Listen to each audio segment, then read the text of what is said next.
Hello, everybody, and welcome back to the FIBA 3x3 Women's Series Takasaki Stop.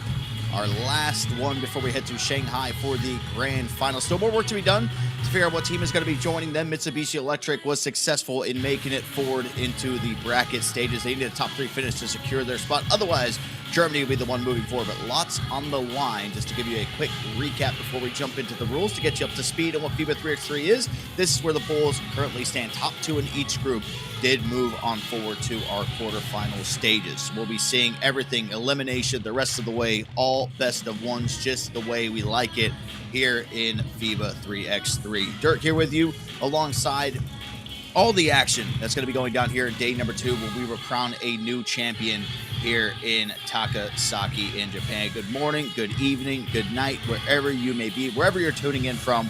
We thank you for being a part of FIBA 3x3 Women's Series this 2026 season. Should be a good one. We have Canada, China, Thailand, Neftchi, SOCAR, Japan, Mitsubishi Electric, and of course Australia. They'll be taking on the Netherlands U25. All that will be coming at you here shortly. But we did mention you got to get the rule set. It's not like traditional basketball. It's something even better. We have our guy Kyle Montgomery to give you the breakdown, the voice of FIBA 3x3.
Here you can see the bracket of where everything stands. Canada and China will be coming up first. They'll be going down the line of what you see there in order from what the games will be going on as well.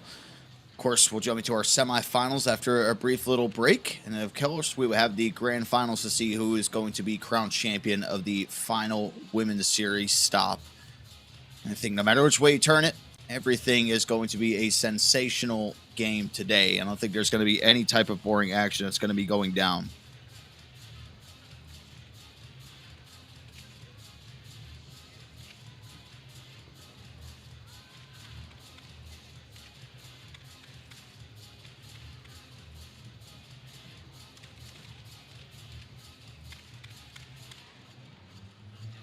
We had Canada in their 2-0 run. They took down the Netherlands U25 in Yeongjing, achieving the 21-point mark and then some for Canada. China did end up finishing 1-1. They lost to Australia and then got the win against Singapore. For Thailand, they finished 2-0. Big upset against Mitsubishi Electric and then made easy work of New Zealand. Neftchi SOCAR took down Japan, but did fall to the hometown team, Takasaki, and that would have been an upset. They missed out by 1 point getting into this next stage. Japan and Mitsubishi Electric, they both ended up finishing 1-1. And, of course, Australia down there at the bottom with a emphatic 2-0 finish with wins over Singapore and China. And the Netherlands U25 did fall to Canada at the start, but got the 1-point win over Yeongjing to be able to get to the stage that they are currently at. Players are getting out there onto the court, getting their warm-ups ready to go. But as we mentioned previously, FIBA 3x3 does not follow a lot of the traditional rules that maybe you see in everyday 5-on-5 basketball. There's a lot of different nuances, different shot clock. Of course, it is half court. It is 3x3 for a reason, which means it is nonstop action. We'll have a rule video coming up with you shortly with the voice of FIBA 3x3, Mr. Kyle Montgomery. Does a detailed breakdown. You also get to see the highlights of what makes FIBA 3x3 so special coming at you soon.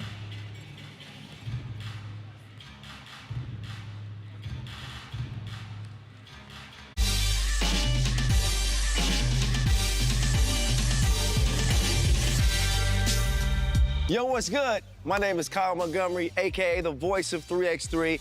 And if for some reason you still don't know the rules of 3x3, it is time to tap in. Class is officially in session. So on our half court, you've got 2 teams of 3 players with 1 additional substitute on the bench. Yo, what's up, sub? Can I check in?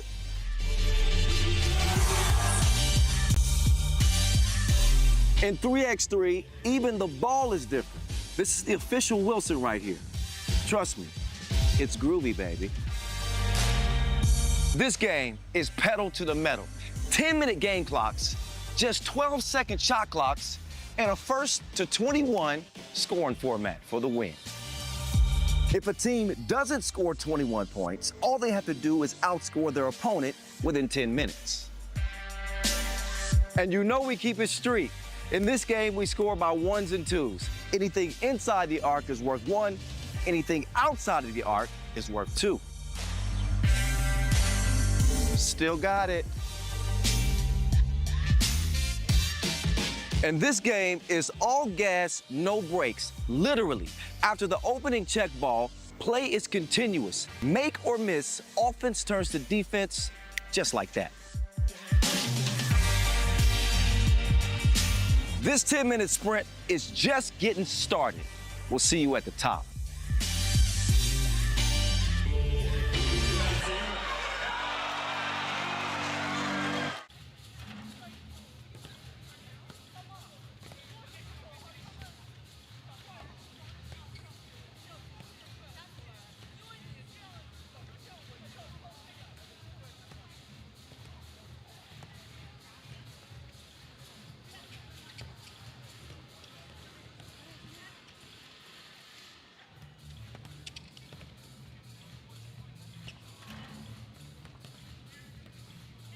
There you have it with the detailed breakdown. But just to give you the main rules, 10 minutes of gameplay, 12-second shot clocks, and the first to 21 does not have to win by 2.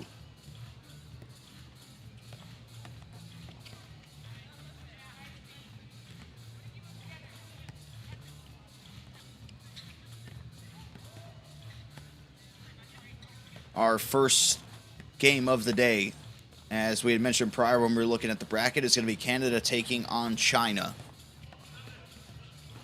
All this action going down live at the Takasaki Arena. Hard to believe that we are at the end of the road when it comes down to FIBA 3x3 Women's Series here for 2026. Project Red Wings Shanghai Final is right there in front of us. That'll be going down next week, September 5th and September 6th. 1 spot still remaining, with Mitsubishi Electric and Germany duking it out. But for Germany, they're just at home watching, really just hoping that Mitsubishi Electric does not place in the top 3. That is what Mitsubishi Electric needs to be able to qualify. And if someone could play spoiler, Germany will be securing that last spot. I'm sure a lot of relief will be going through if they're watching the broadcast. Hello to Team Germany. What a season that they have had as well. But still so much on the line here for just coming out and competing.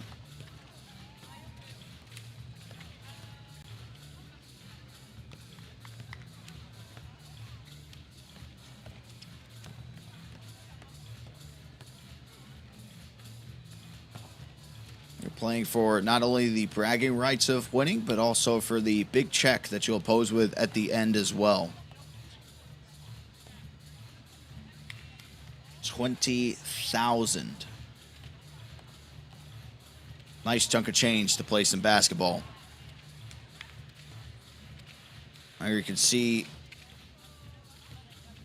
China looking calm, cool, and collected as Canada continues to get their shots up as well. So it'll be quarterfinal number 1. Following that will be Thailand versus Neftchi SOCAR. After that, we'll take a short intermission and we'll come back with Japan versus Mitsubishi Electric. And then to finish off the quarterfinals, it will be Australia facing off against Netherlands U25.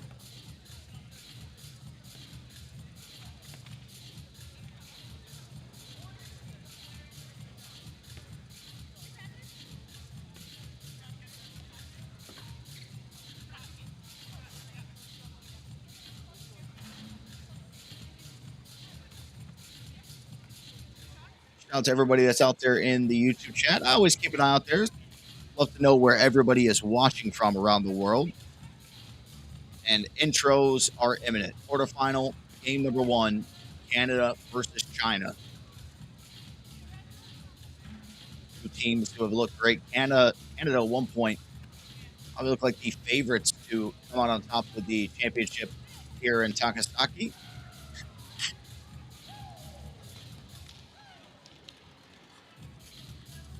China have had their moments. We'll see if they could try to hand Canada their first loss here. They had a perfect full play. But all good things eventually come to an end as we head on to the floor for the official intro.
There you have the 4 players for both teams. Coin toss coming up here shortly.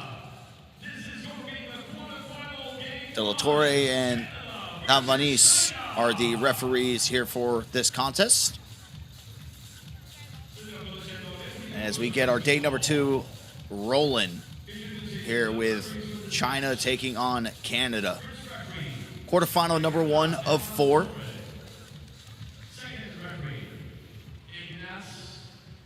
I hope you are ready and tuned in for what's going to be, let's see if I can do some math here, 4.5 hours of FIBA 3x3 Women's Series.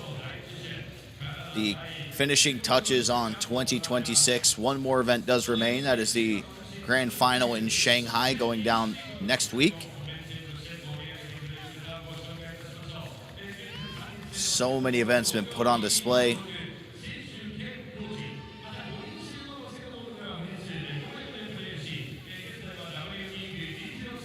All roads started at the beginning of this year.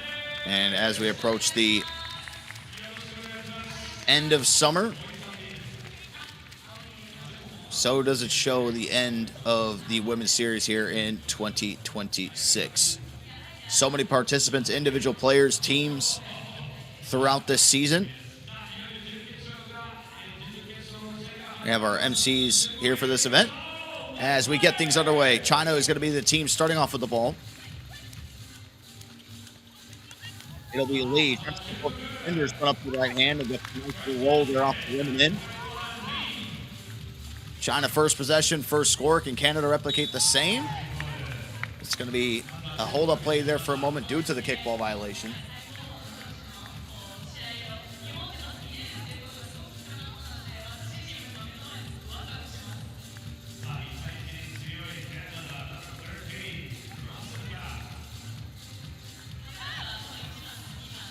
Plouffe gets it over to Russell. She tries to attack. She falls away. And she's going to be able to corral in there her own rebound. 3 bodies down there towards the paint. Plouffe with it with 6 seconds remaining. She throws it up. There's Yang swooping on in to get the steal. And she goes for the reset. China looks to go back-to-back here on offense. Easy feed there into Yang. Foul's going to be called. It's going to be an and 1 to kick things off. Yang has the capability to truly put her will on anybody down there in that paint area. You can see the late drop, the swipe along the arm. Yang gets it done all the way through the traffic. Now a chance for a 2-point play.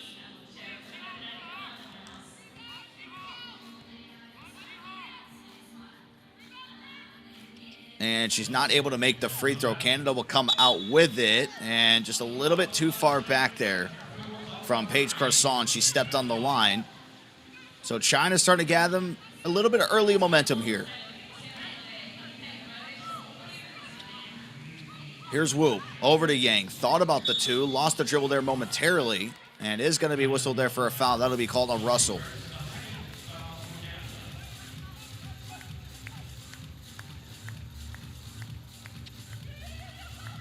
Back on the other side, here's Lee. That one's going to be no good. Plouffe is going to come out with it.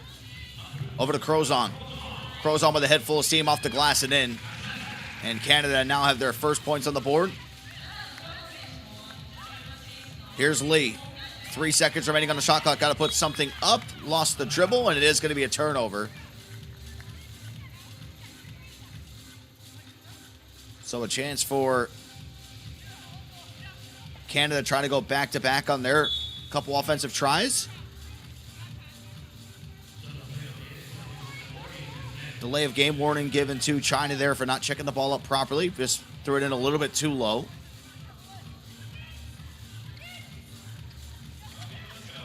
Here's Plouffe. Hands it off to Plouffe. Yes, there are 2 Plouffes on the floor. And Plouffe will shoot a 2. That is number 1, Michelle Plouffe. Getting the 2 to go and gives Canada their first lead here early in quarterfinal number 1. Here's Lee on the other end, right from the exact same spot. Instant response coming out here from China.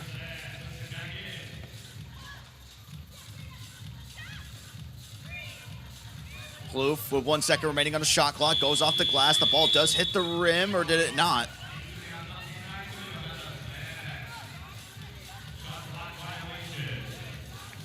Call is shot clock violation.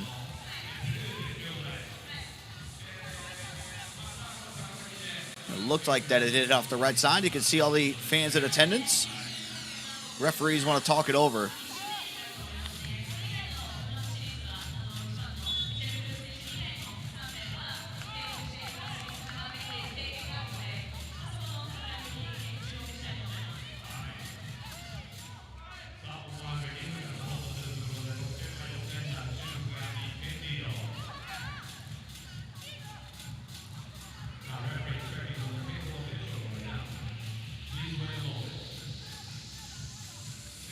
Talking things over with the team.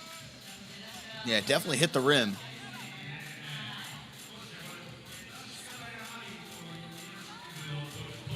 Yeah, And there you can see the angle, clear connection. Shot was up too before the buzzer. So I think they're trying to either get the review just to make sure that it hit and see if they're going to award the point to Canada.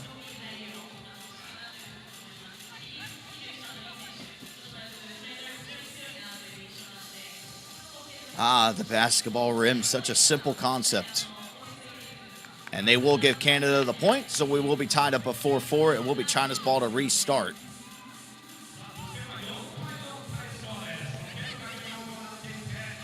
Lee has it working behind the screen, takes a two, and that one falls short. As Yang will check back into the game here for China.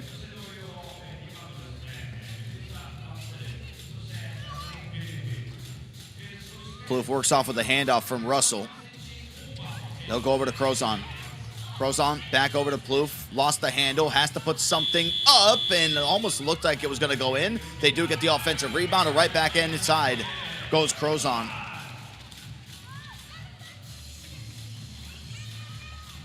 Here's Yang all the way over to Ruin. There goes Russell. Hand in the cookie jar. Gets the steal.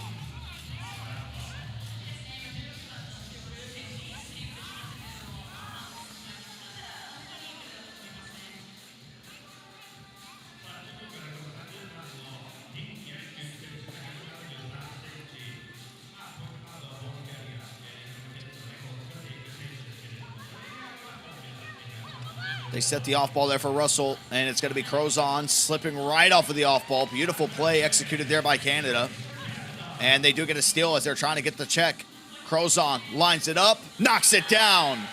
Big time shot and a huge swing now for Canada. Here in our opening quarterfinal. Lee loses the handle. Ding gets the steal right back. Frantic pace here as you might expect in FIBA 3x3. Plouffe gets that one knocked away. We can all take a moment to breathe.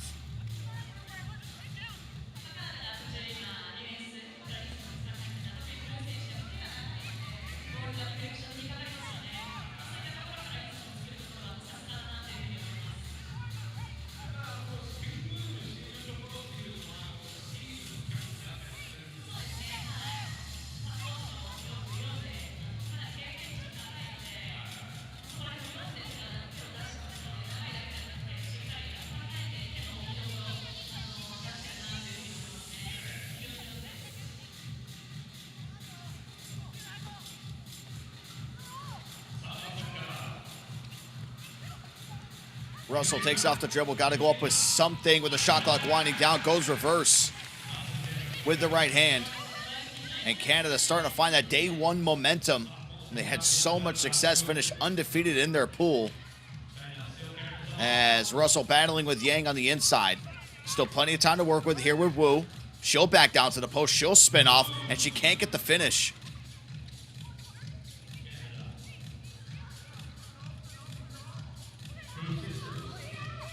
Plouffe sidesteps, takes the two, and that one rims in and out. Ball bounces around for a moment. China will get it back.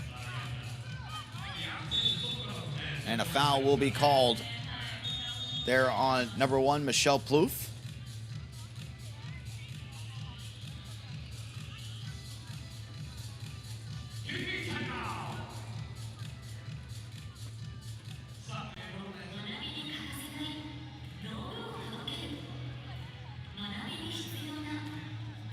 You're hearing a lot of Plouffe in this game. It is the Plouffe sisters, Michelle and Catherine. One ranked number 9, the other 732. 4 siblings and 2 of them playing on the same court together for Canada here in this tournament.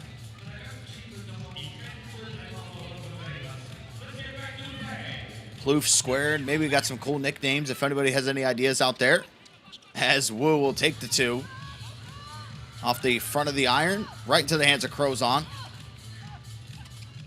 She gets it back on a handoff. 3 seconds remaining. Crozon got to put something up here soon. Almost traveled. They get it to Plouffe, and that one ever so close once more. That's now back-to-back tries that have looked good, but just rimmed out. Here's Lee taking the 2. No make this time as Wu is battling down there with Plouffe to be able to get the rebound, and they do. Here's Ding. Nice little blow by. Easy finish.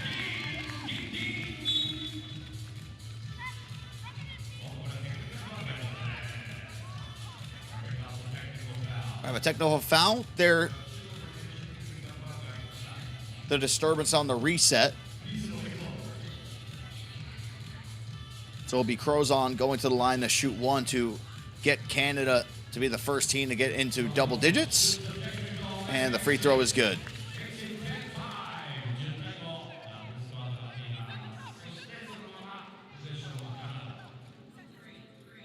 Big moment as they do get the ball back as well. 5-point lead. Chance to extend it even more. They go off ball with Russell, trying to find an opening for Crozon.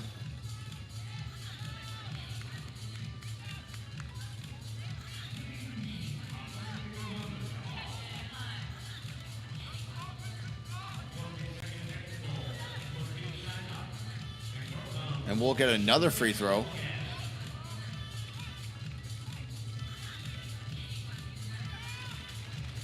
And they will get the ball back again. So back-to-back free throw scores. Whatever happened there when they were trying to work out the off ball. They go back to it, this time with Russell. She steps it back. Good little hesitation move. Silky smooth. There from Russell.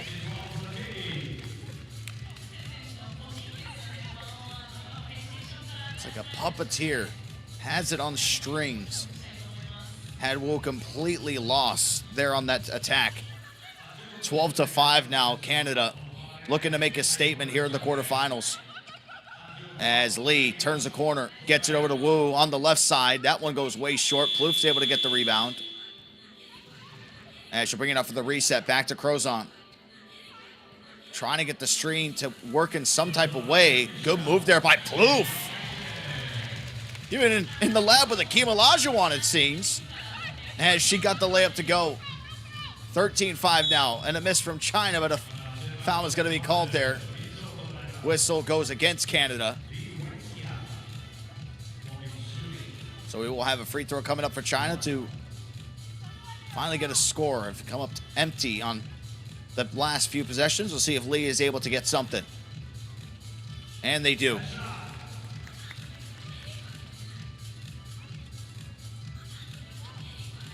The Plouffe sisters want to work out here on the left side. They'll kick it out to the left corner. That won't be an air ball. Russell just tries to get crafty with the circus shot. But ultimately is going to end in a shot clock violation. Great defense coming out there from China.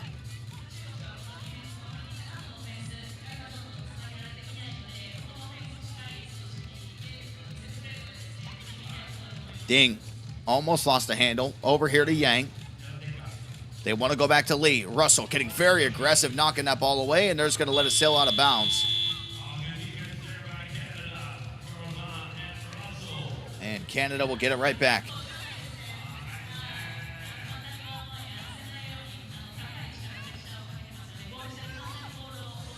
This is exactly what we saw from Canada in day number one. I always question, will it carry over to day number two after you've had that rest as Russell gets the finish. But they are making sure that they are playing the exact same way that they did just 24 hours ago. Russell will get the ball in the post. She wants to attack right at Ding and just out-muscles her. Trying to take their time to get the ball back over here towards the reset. Here's Yang from two. That was a line drive out the back of the iron. I think Canada can almost taste victory here in this quarterfinal.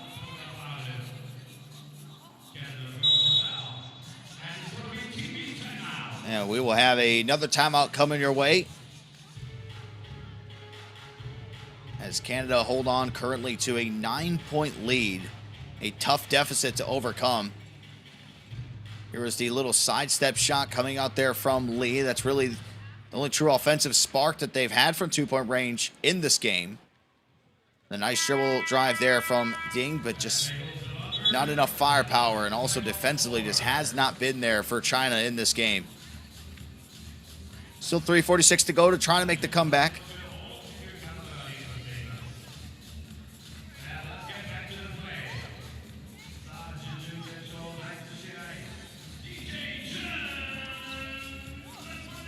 It'll be easier said than done.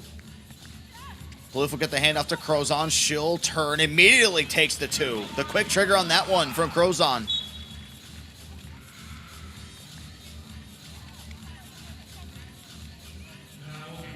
That makes it 17-6.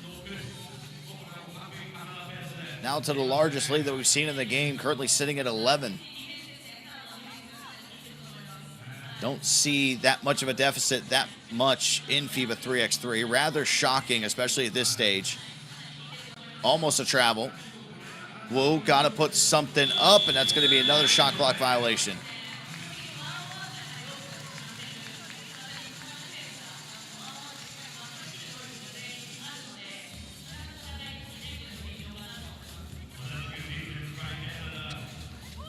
Canada just need 4 points to close it out.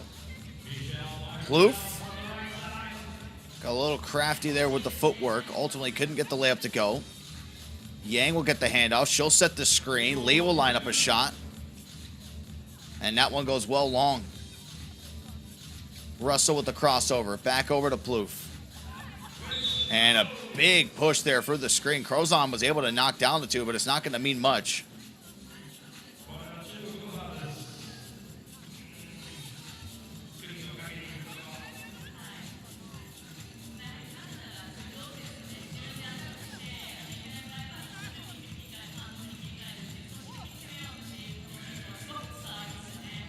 Russell to Crozon.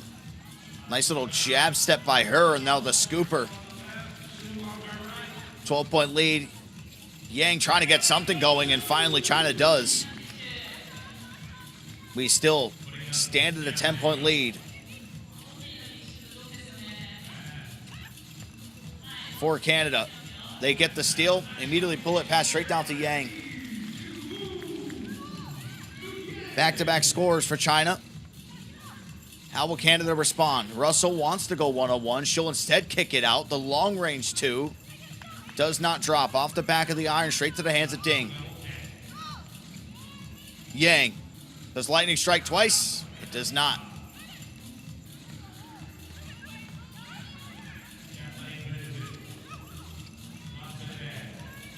Russell thought about the 2. Instead wants to attack on the inside. Was some contact. Not enough for a foul. Does get her own rebound. Crozon working behind the stream will lob this one up high to Plouffe as she's going to be knocked off of 1 foot. Drifting away, gets the bucket.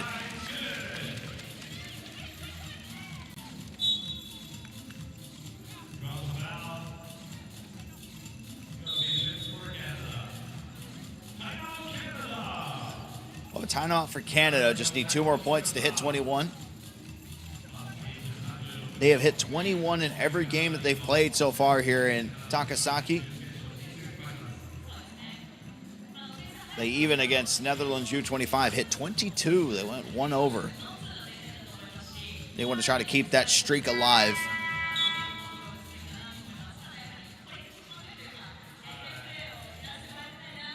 The clipboard is out. The play has been drawn.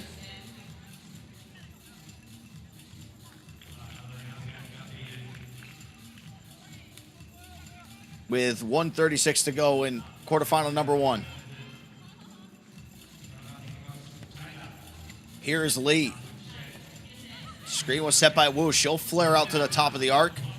And that one will come up well short. Into the hands of Russell. Crozon. Play a little hot potato with her. Now it's back down to Plouffe. Plouffe will step it back and she'll knock it down.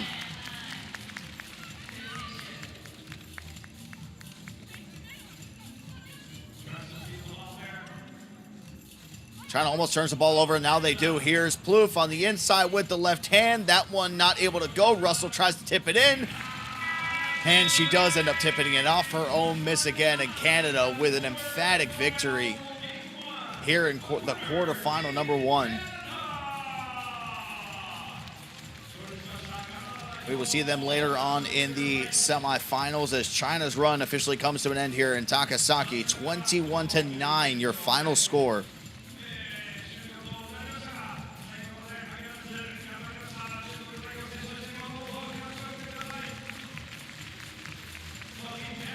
Great season that China had. here in the women's series. We'll say we'll be sticking around to watch the rest of the action because we have plenty coming your way. China was able to get some buckets going early, but once Canada started to find that offensive rhythm that we highly praised them for in day number 1, that was on full display here in day number 2. Close game all the way through. China actually had a 3-0 lead at one point at the very beginning. You saw the yang and one. They were able to capitalize, but this is where things started to open up. It was the Plouffe 2. And then from that point on, every single play that they ran was orchestrated to perfection. The Crows on off-ball screens leading to the attacks on the inside. Not only that as well, Russell with this slick little crossover move left him in the dust, goes reverse. They showed you every single bag of tricks that they had. A little hesitation all the way on the inside. And then Crozon mixing it in with some two-point shots of her own as well. China did continue to fight, especially down the stretch. They were able to pull it back to within 10 at one point. But it was never truly a threat for them to try to claw their way back here into this one. This is the closing sequence.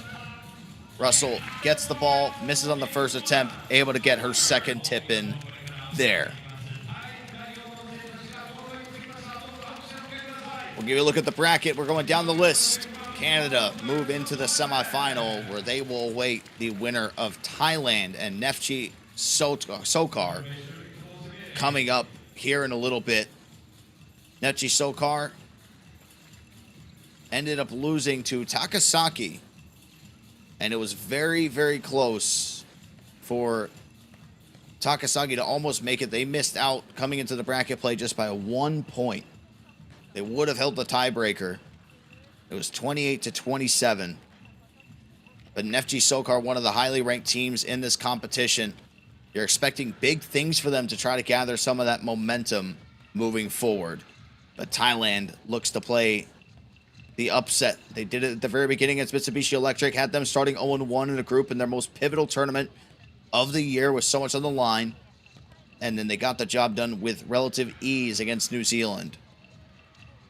But now, can they do it against Neftchi SOCAR here in this one? Thailand went 2-0, and Neftchi SOCAR 1-1 in their respective pools.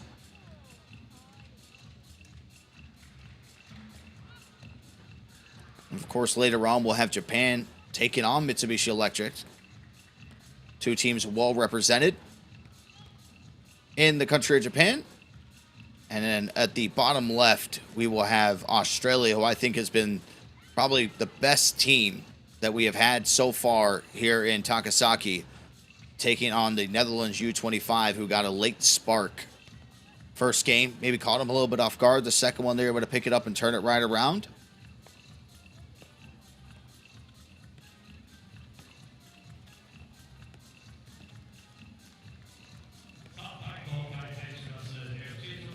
We will have the official intros coming up here shortly for Thailand and Neftchi SOCAR. That is coming up next.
Quarterfinal number 2 underway between Thailand and Neftchi SOCAR.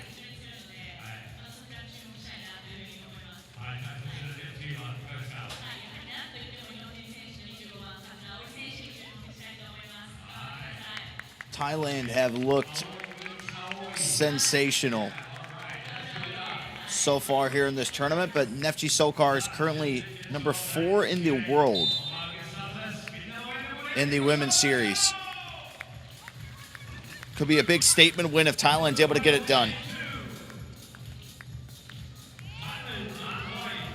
Straight away, they're very aggressive with it.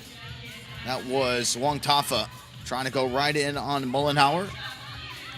Fraser will be the one to set the screen. Almost fakes it. That one's just going to sail out of bounds. Couldn't connect. They're on the 1-2 punch of Neftchi SOCAR. And it actually was going to be tipped away. So it is going to stay here. 2.1 to go. They got to go quick here. Carter turns the corner, just floats it up. And it does not hit the rim.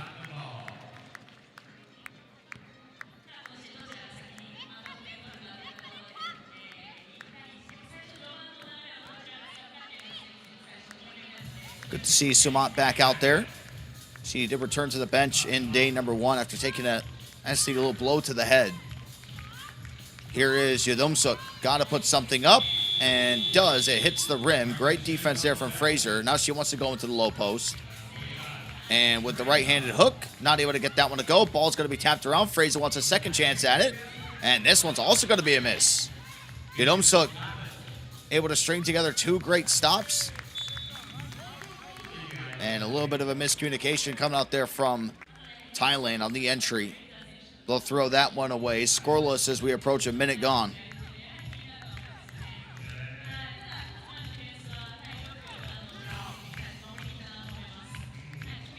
Mullenhauer gets it on to Fraser. Wants to attack the mismatch. It's another miss. 3 in a row. The first 2 misses, pretty contested. Tough ones to hit. That one should have been in. And back on the other side, Fraser, enough of a presence to be able to stop the shot for Wong Tafa.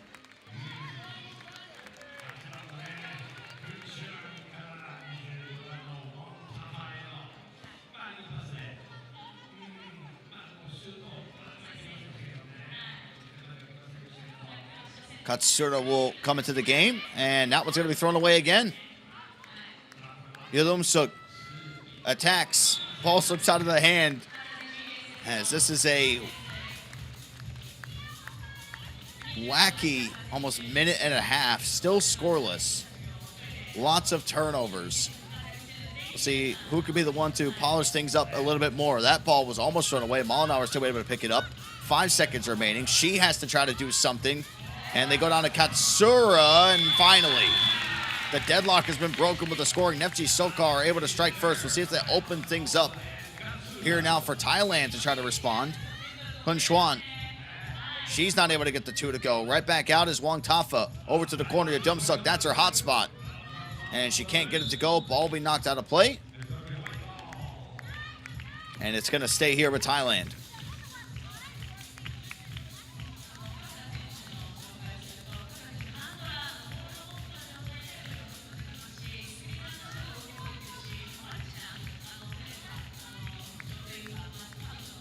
Take that back. I think everyone thought it was going to be Thailand's ball, but it is going to switch back over to Neftchi SOCAR.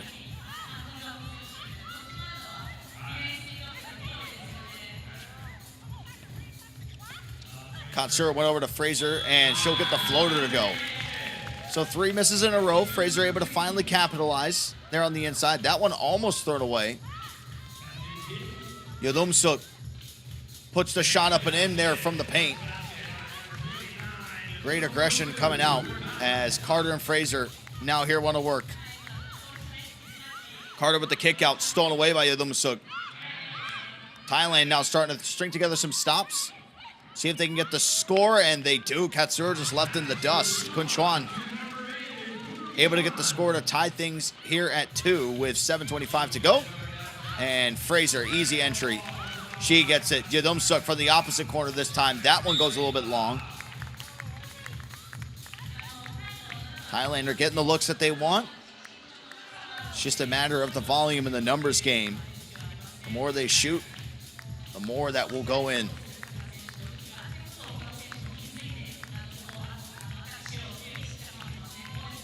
They go inside of Fraser again.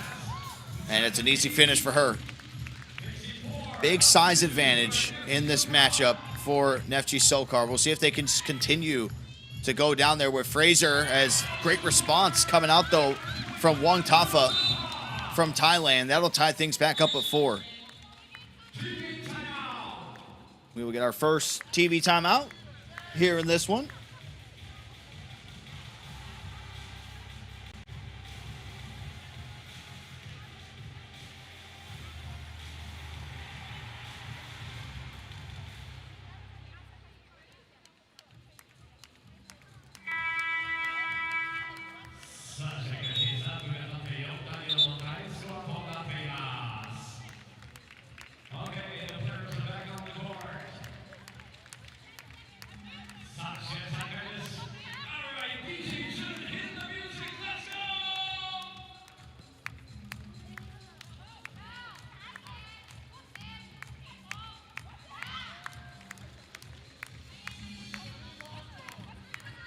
Wong Tafa will hold things up. That ball's going to be knocked away. Yadumsuk got to get something up with 3 seconds remaining, and she's able to turn the corner and gets herself an easy lane. Thailand now take the lead 5-4. Mollenhauer almost lost possession. Does there for a moment. Katsura now with it. Both these teams making each other work deep into that shot clock. And Carter right at the buzzer answers the call from the top of the arc. Neftchi SOCAR now take back the lead.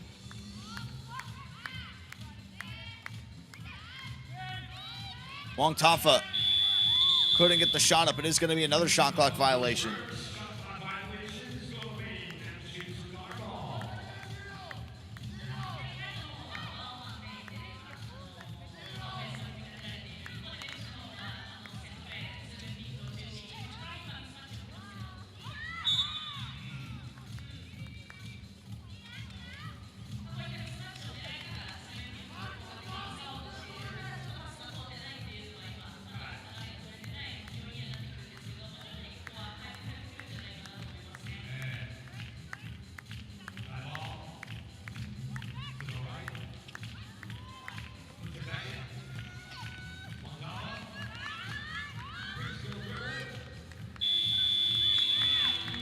Thailand trying to get the floater. No good there.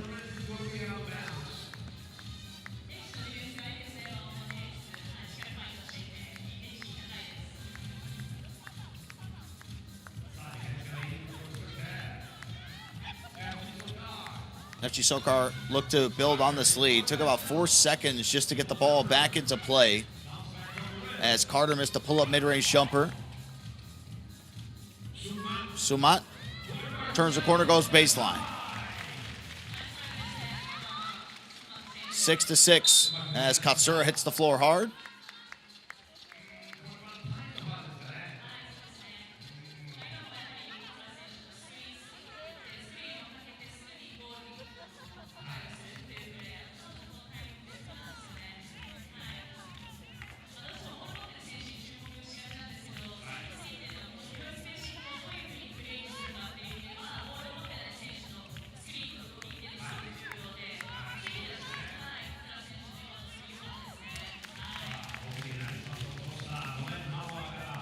Neftchi SOCAR with another score. Here is Wong Tafa. Same spot as prior. Thailand to take it back. The lead, constant lead changes so far here in our second quarter final. Fraser to Mollenhauer. She's trying to find an opening. She cannot. And it looks like there was going to be a foul there on the jump shot. Able to draw just enough contact there on the right arm. So Mollenhauer will go to the line to shoot one. And a crucial free throw to tie things back up at 8.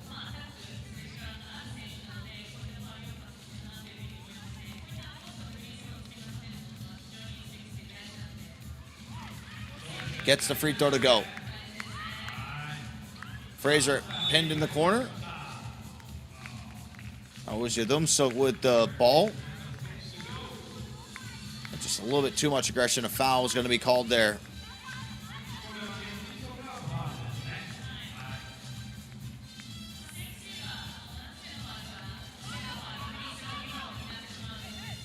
Sumat steps it back. Fraser just sitting right under the basket, able to get the rebound, gets the pass over to Carter. Now it's Fraser. A little hesitation, the drive, the floater, and the bucket. And the basket is not going to count. There was an offensive foul that was called. And it looked like it was down there on Katsura. Heated the player from Thailand being able to get in there to properly contest the shot. What a road it's been for Thailand, 2-0 in their pool. Took down Mitsubishi Electric and New Zealand. And they're just looking to add another team to the list with everything on the line here in the bracket. Like, oh my goodness, the spin from Carter. Makes Wantafa touch earth. She's able to get the score to finish the play. They want to go to the post with the Domsuk. She now goes to the baseline. Great defense there from Carter. Able to slap the ball away right into the hands of Fraser. And now they throw it away on the other side. Here's Kun Xuan. Not able to get it. Mollenhauer, bodies collide. Still able to keep control of the ball. And there will be another foul whistle there on Thailand on the reach. Just going across the body.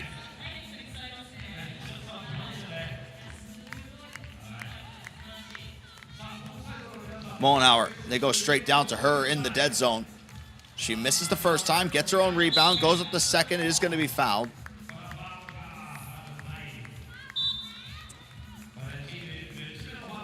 So she will go to the free throw line once the timeout ends. You can see the size from a height perspective, how much in favor it goes to Neftchi SOCAR. But it's been a whole lot of this. The game plan to make sure to feed Fraser there on the inside. Here's the play from Carter. Got Wong Tafa out of there and got the easy finish.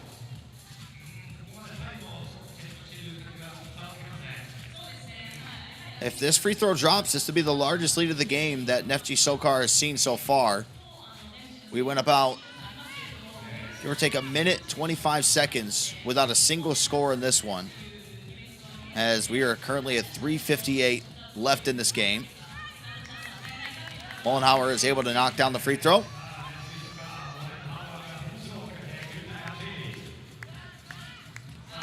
And a great turn and a finish there from Kun Xuan.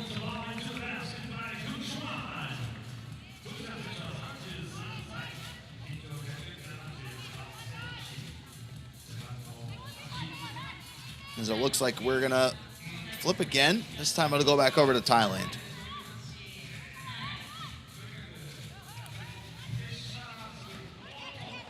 Wong Tafa. Carter is pleading for a flop call to be whistled there by the referee. Great defense, though, from Mollenhauer. As they look to go to her in the post, battling down there in the paint. Shot's going to go up. Is going to be a rebound there for Mollenhauer. Now she wants to attack, and a big collision down there and towards the paint, trying to get the contest.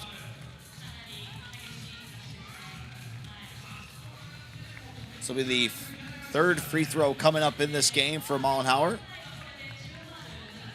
Did get ball, but not after taking the body out first.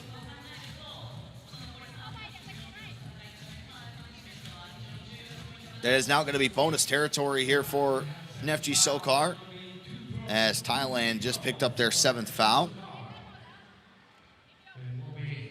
2 free throws coming up.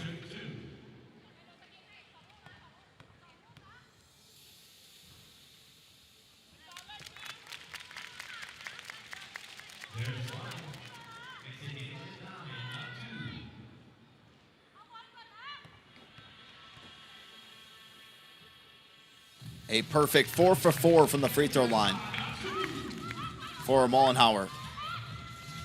Here is Sumat. They'll get it over to Kun Xuan.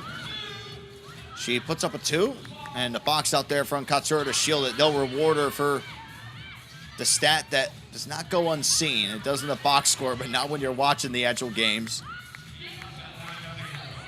3 minutes remaining. Mollenhauer able to intercept that one and break it up, but it is going to be out on Neftchi SOCAR. So Thailand With only 6 seconds on the shot clock, we'll have to try to go quick here.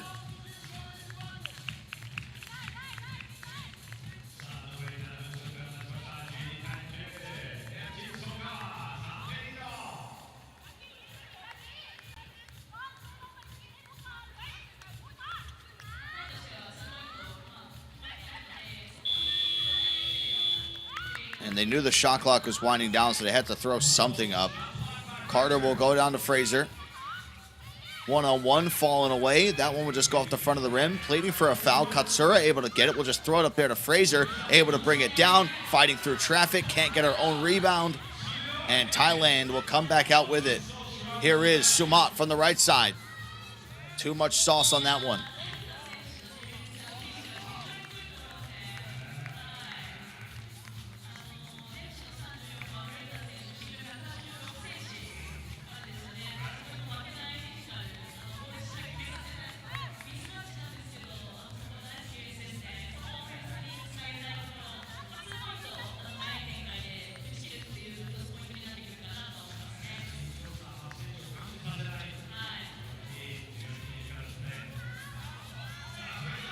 Fraser wants to take the two and is going to be fouled.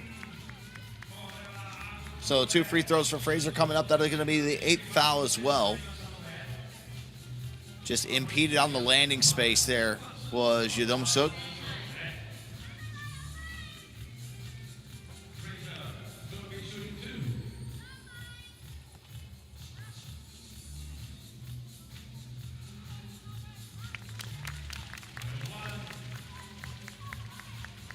First one is good.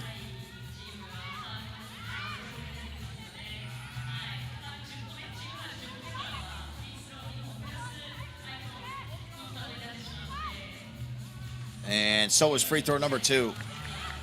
So lots of free throws. Really making up the last 4 points that we've seen from Neftchi SOCAR.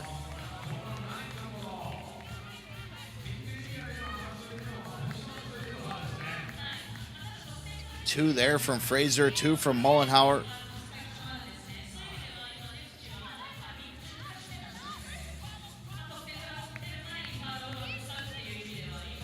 As that ball's... Can't remember the last time I've seen the ball just get stuck like that on the rim.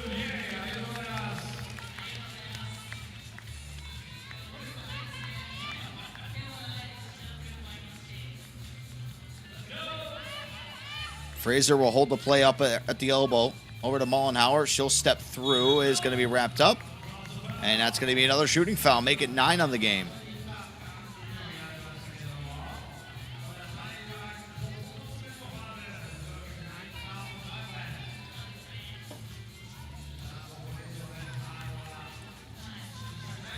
Mullenhauer trying to go a perfect 5 for 5.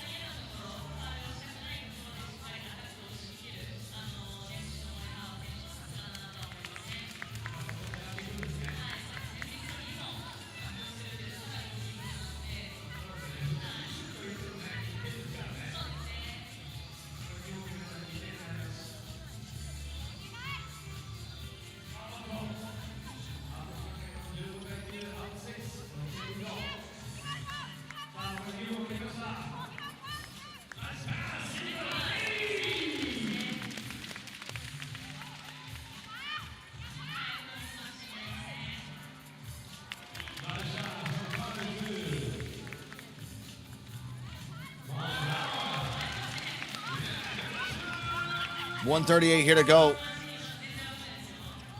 Mullenhauer lines it up from the top of the arc. Goes left and Fraser right spot. As she has been for so much of this game, just fighting in down low. Well, it looked like a game where maybe somebody wouldn't get to 21 points. It is getting more likely that Neftchi SOCAR might just achieve it. As Carter's leg is wrapped up. No whistles. As 2 players are slow to get up here in this one. As Wong Tafa and Carter, Mullenhauer will take the shot. Can't get the make. It's going to have to be a big swing here from Thailand. Yodom-suk tries her best to try to cut into the deficit. Not able to. Fraser wide open. An easy one once more here for Neftchi SOCAR. But they just keep on letting the twos fly. But no offensive rebounds in sight.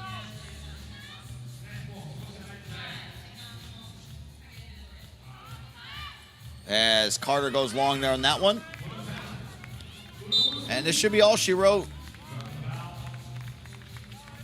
The 4th-ranked team in the women's series will advance on forward, where they will be taking on Canada.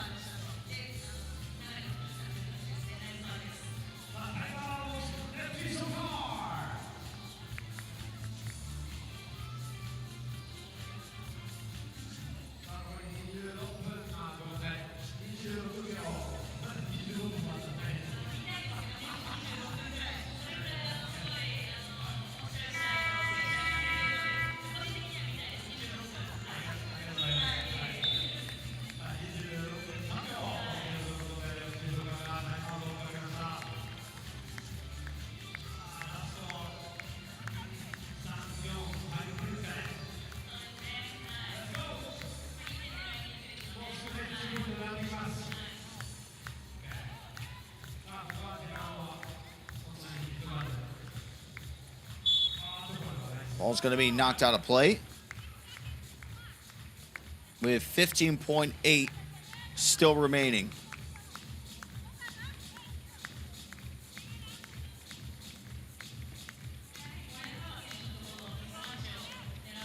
They want to go down to Mullenhauer. They're able to get the shot up quickly and get the score. Wangtafa can't get the 2 to go. And a 2 here could get them to 21. Fraser pump fakes it. Katsura won't get it up in time. It did count, but referee immediately waves it off. So they will not get to 21, but they will more importantly get the victory here. That'll move Neftchi SOCAR to 2-1 overall. The only loss they took in day number 1 was to Takasaki. They did get a win against Japan, but the games all just separated by 1 point that they have played here so far. 15-14, 14-13. This one, the largest deficit that they've had, 19-12. Good to see them finally get that separation. Neftchi SOCAR has a dance with China in the semifinals that will be going down later on today. But really, was there ever a doubt? Lots of the interior work at the start of this one was all courtesy of Fraser imposing her will. Big size advantage. And while she missed her first 3, after that, it almost seemed like it was perfection for Fraser every single time that she touched the ball. Yodom-suk did some good work there on the inside, trying to get as creative as possible. But ultimately, not enough defense for them to be able to battle through here in this one. You can continue taking your ones, but when a team has a 3-possession lead, it makes it a little bit more difficult to stage a comeback.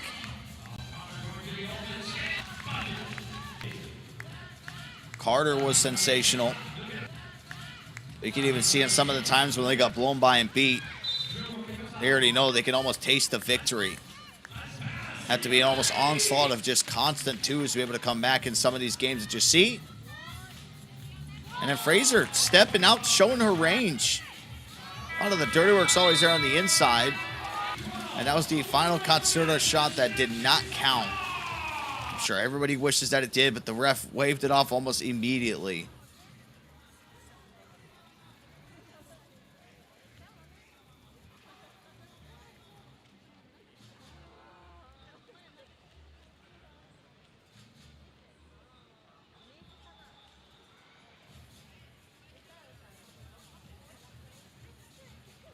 So you'll have in the semifinal Canada versus Neftchi SOCAR, as we have 2 more quarterfinals to go. As we will step away here for a brief intermission. When we do come back, it'll be Japan taking on Mitsubishi Electric.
Here you can see where the bracket currently stands. 21-9, Canada takes the victory over China. And Neftchi SOCAR with the 19-12 win over Thailand. So that'll be our first semifinal that will be set, as we will turn focus here in about 16 minutes. We'll have Japan taking on Mitsubishi Electric. And then to close it all out in our quarterfinals, it'll be Australia. They'll be playing the Netherlands U25.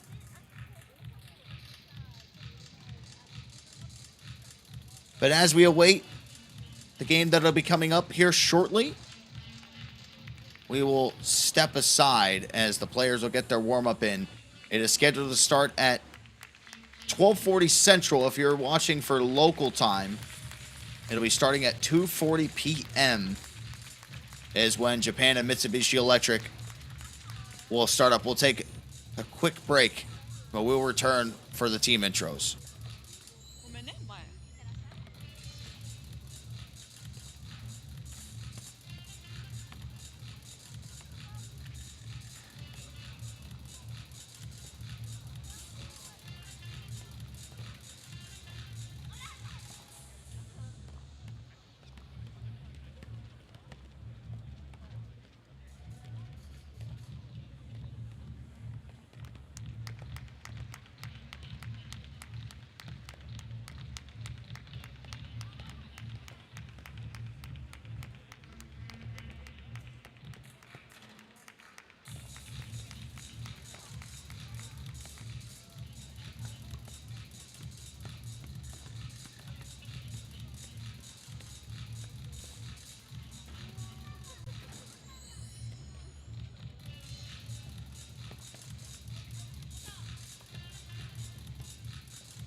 Thank you for hanging with us.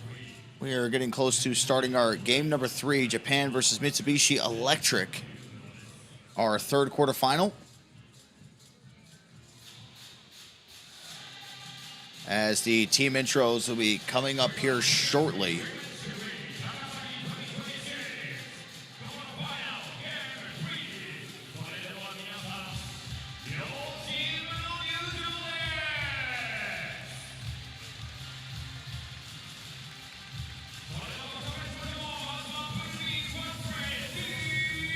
And here they are down on the floor for the official team intros.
Both teams super high energy coming into this one. Both from Japan, playing on home soil here at Takasaki.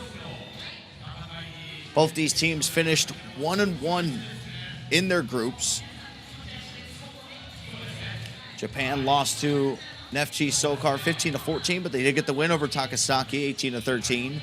And on the other side, Mitsubishi Electric lost to Thailand in the opening game, but did get the win against New Zealand. And they have been the major storyline coming into the Takasaki Stop.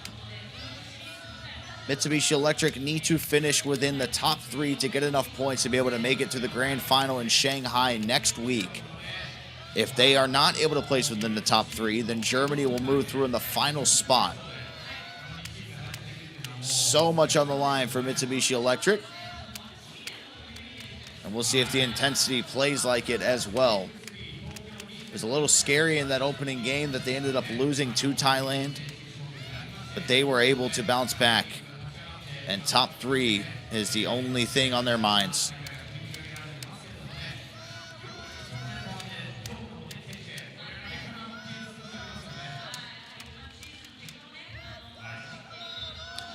Takahashi, Haruka Yamamoto, and Yurin Yamamoto, and Chihiro Sawa makes up Mitsubishi Electric. And for Japan, Takahashi, Hanashima, Noguchi, and Miyashita make up the team for Japan. Mitsubishi Electric will be the team in red, and Japan will be there on your screen in the white.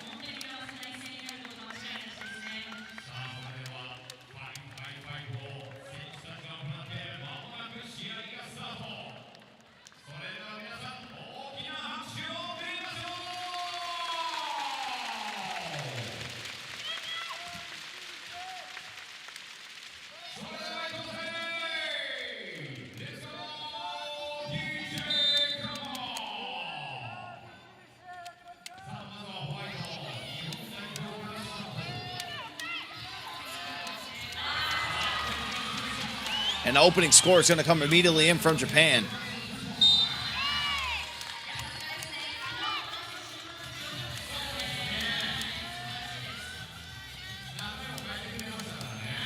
Takahashi from way downtown to open things up. Hopefully a sign of things to come.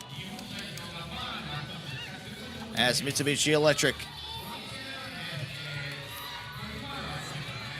are on the attack. 2 Takahashis in this game, 2 Yamamotos. Try to keep up.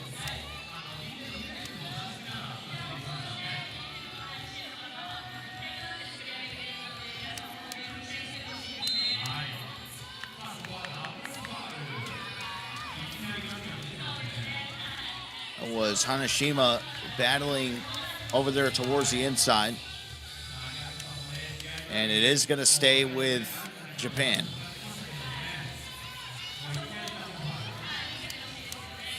Miyashita gets it over to Takahashi. Can't go back-to-back on the 2-point tries.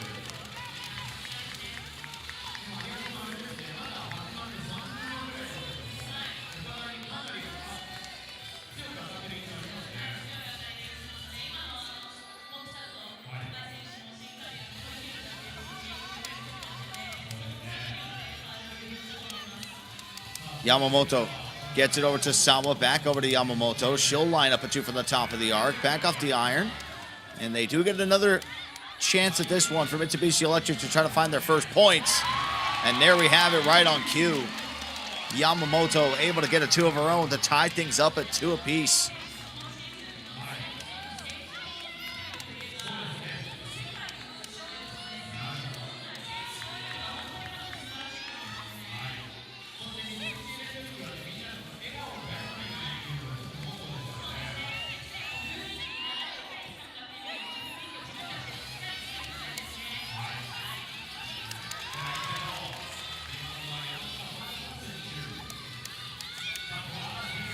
Mitsubishi Electric look to try to go quick. Nice little no-look pass. That one's going to be knocked out of play.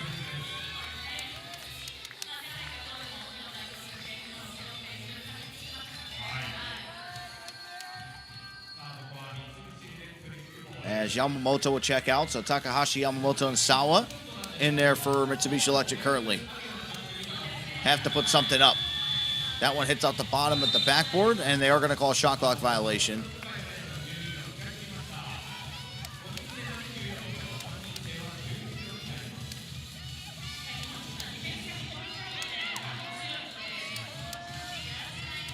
Hanashima will get action. Back resumed. And here's Noguchi. Nice little spin. And got the finish there with the right hand. Japan back in control. Takahashi with the nice dish. And that one's going to be an air ball.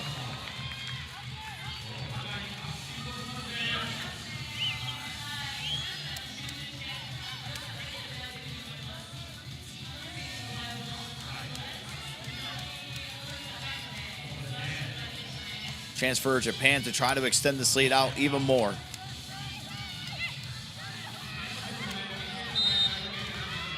And there's going to be a whistle there going towards the inside.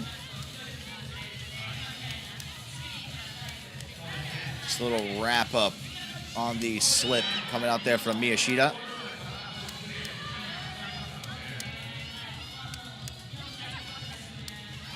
And wow. Just completely lost there with the communication. Miyashita able to make him pay in Japan. Now with a 2-point lead.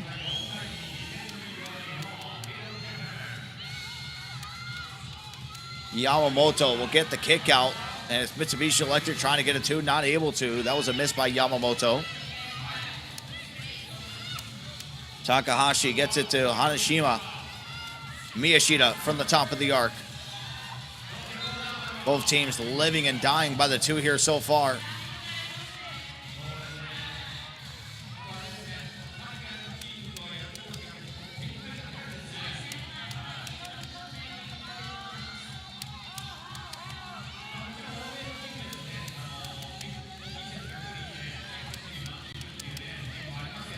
Mitsubishi Electric with so much to play for.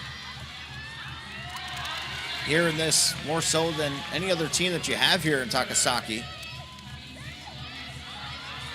But can Japan play spoiler, as there's going to be a late whistle and there's going to be a free throw coming through for Japan. So it's going to give them a chance to try to put the lead back up to 2.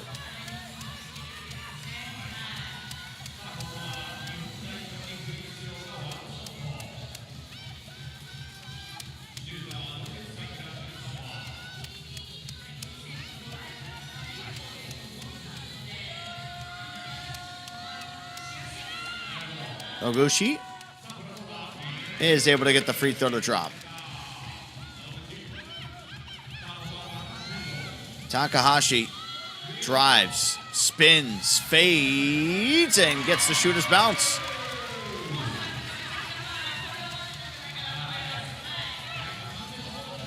Pretty finish there. Yamamoto's in a play, trying to show her hand on defense. Oguchi will take the 2. And they'll reset things right back to Takahashi. A chance to tie the game here, and they do just that. Will the response be a 2 on the other side? It will. From way downtown once more, Takahashi from the same spot where she opened the scoring here in Game 3.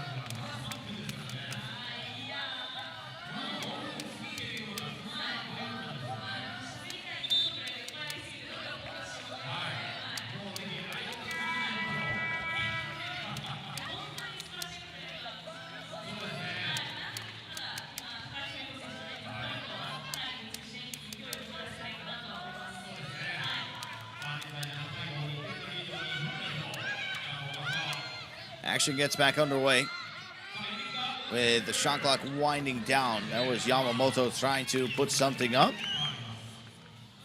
Couldn't make connection with the rim.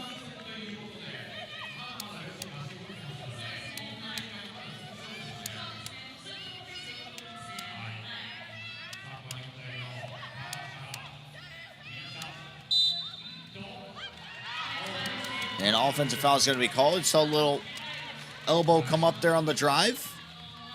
Right there to the face. Good spot there by the referee. That was Miyashita. Whistle there for the foul that time.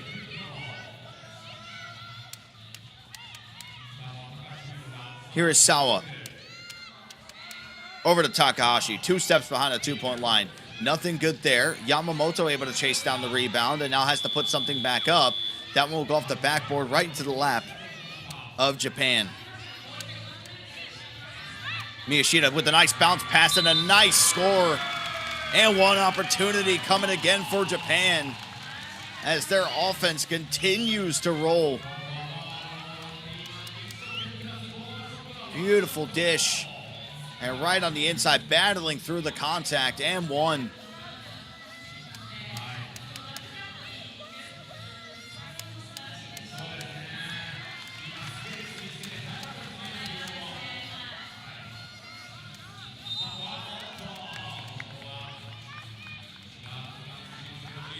Largest lead of the game.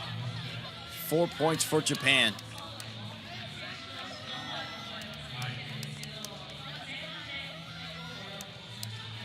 For Mitsubishi Electric, the pressure starting to pile on the more that you see that game clock dwindle down.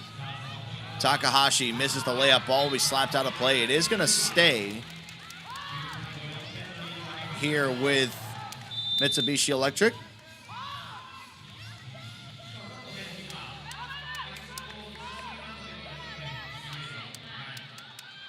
Well, that was last touched.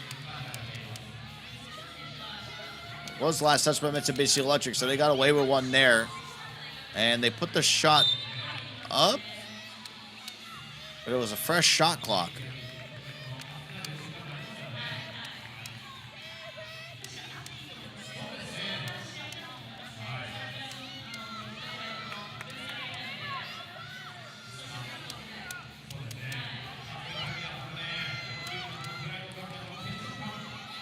Yamamoto drives with the left hand. Just skywalking through the paint. To finish with the offhand. On the other side, it is Takahashi with the 2-point miss. She's already had a couple 2 big ones right next to the FIBA 3x3 logo as Mitsubishi Electric continue to fire on the inside. This time, no good. Noguchi gets the ball back there off the handoff. 3 seconds remaining. They feed it down to the paint, and who is there? You betcha, it's Takahashi. And that one almost went in on the Hail Mary shot. Takahashi thought about it once more, kicks it back out. Yamamoto working out with Yamamoto. And just could not find the handle there on the ball. Would have been an easy basket if she did.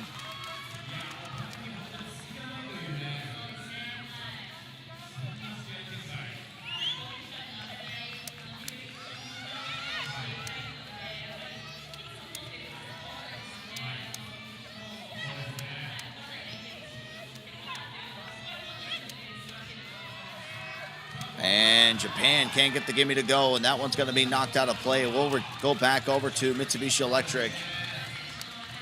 It was Miyashita. Missed the easy layup. Couldn't corral it off of the miss. As Mitsubishi Electric continue to try to chip away at this one.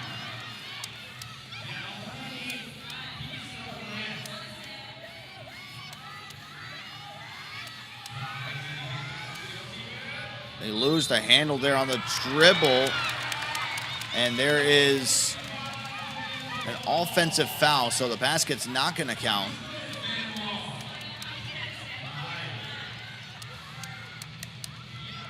The arm extended out there across the chest. It was a pretty finish. But ultimately did not count. Here's Yamamoto stepping it back. No good on her try. As back on the other end, it's Takahashi. Now with 3 twos here in this one. That extends the lead to 5. Mitsubishi Electric needs to get an answer, and they do. It's Haruka Yamamoto from the top of the arc.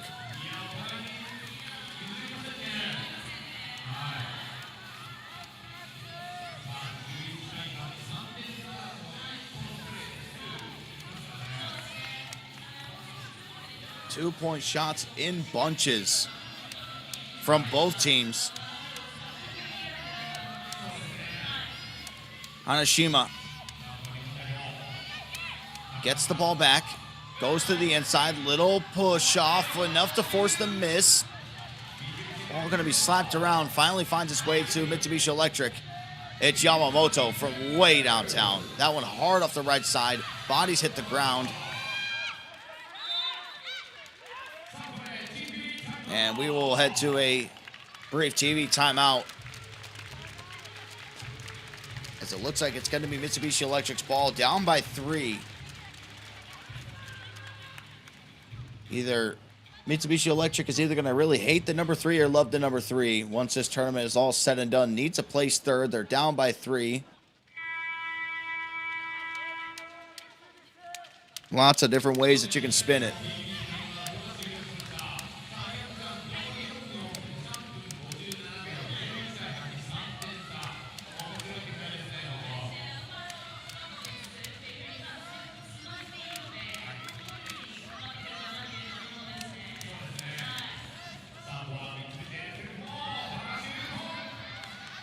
Mitsubishi Electric after the break, trying to get a 2 to go. That was Takahashi.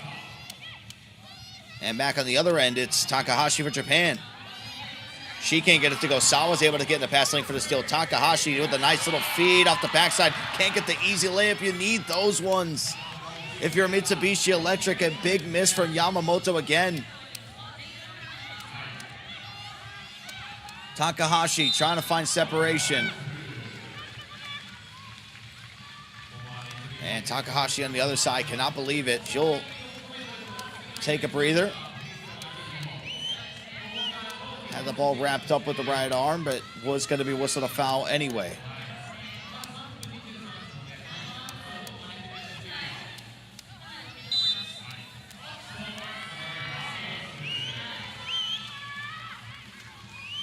And a foul called on Mitsubishi Electric. That is now going to be the 7th foul, so we're in bonus territory for Japan.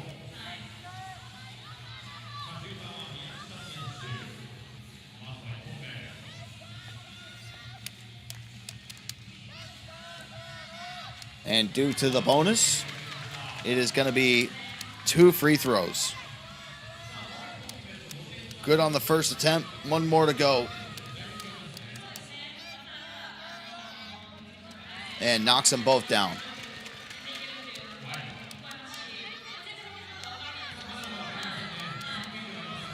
Good feed there to Sawa. Off of the pass on Yamamoto. 13-9 as we approach 3 minutes left. Big 3 minutes for Mitsubishi Electric. Right off the dribble, pass and the handoff. It's Hanashima from the top of the arc, getting the stroke down. 15-9. Yamamoto dishes off. Sawa stops and pops. That ball's going to be knocked away. Japan comes out with it. So much confidence, just all this Japan side. Mitsubishi Electric does not have an answer. Yamamoto does try to respond, but too much on there.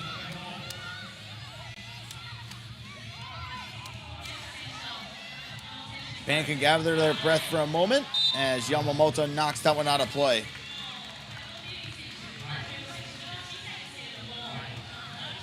Germany watching this one at home is exactly what they want to see. Probably a little bit of worry yesterday and day number 1, seeing that Mitsubishi Electric made it into the bracket portion of the Takasaki Stop. But now seeing this deficit, they must be grinning from ear to ear, knowing that if Mitsubishi Electric falls out of this competition, that Germany will get that final spot at the grand finals next week.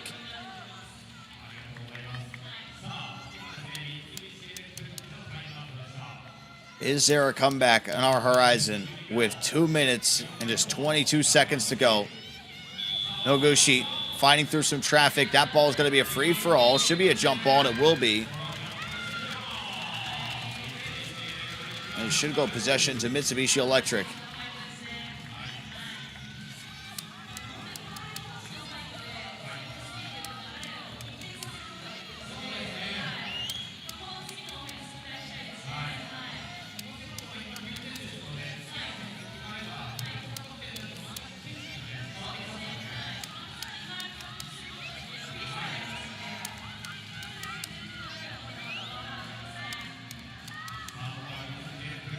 Takahashi thought about the 2-stepping it back instead. Nice quick first step to be able to get towards the basket. They'll bring things to within 6.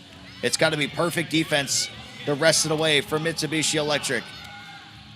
They're able to get the feed, but the pull-up jumper's just too nice there for Miyashita.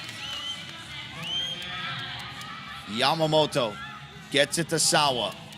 Back over to Takahashi. Nice feed to Sawa. They'll give up the 1.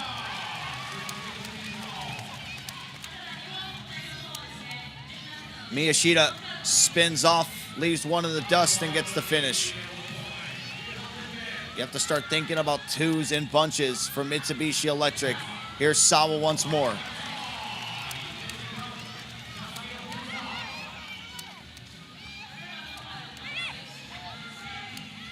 They'll spin off.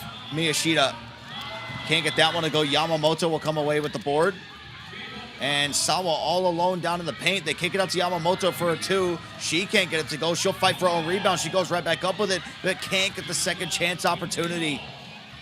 Maybe just a little bit too rushed as we are back with Japan.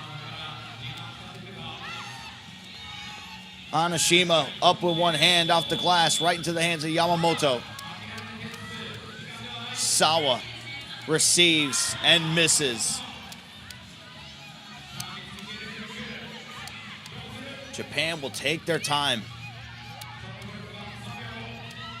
They did not reset the ball going back behind the 2-point line.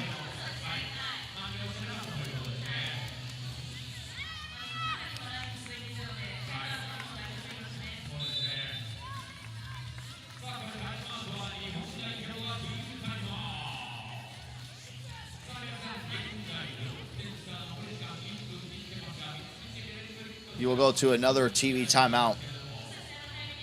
6-point game, 37.9. Let's just call it 38.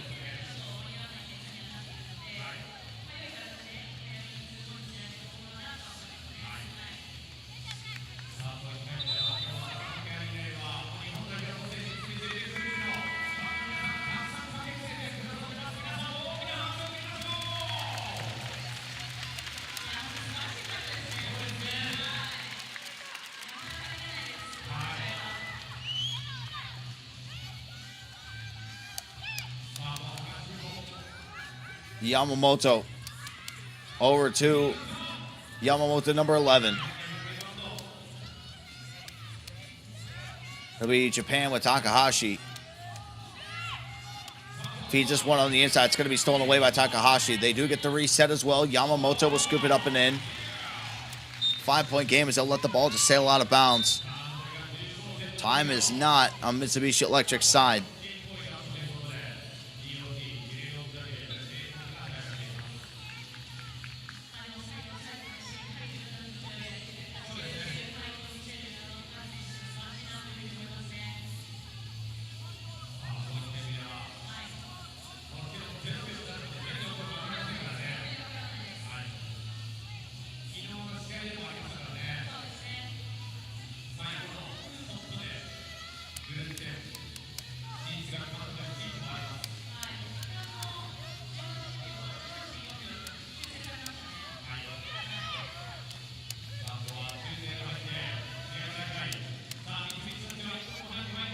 Japan restarts play.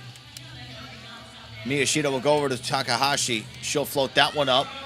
That one's going to be off. Yamamoto has to get a 2 up quickly. And does, but it's going to be hard off the backboard. And that is how the dream unfolds. More so of a nightmare for Mitsubishi Electric. They needed a top 3 finish, but instead they get a quarterfinal exit as Japan take the big win. 18-3.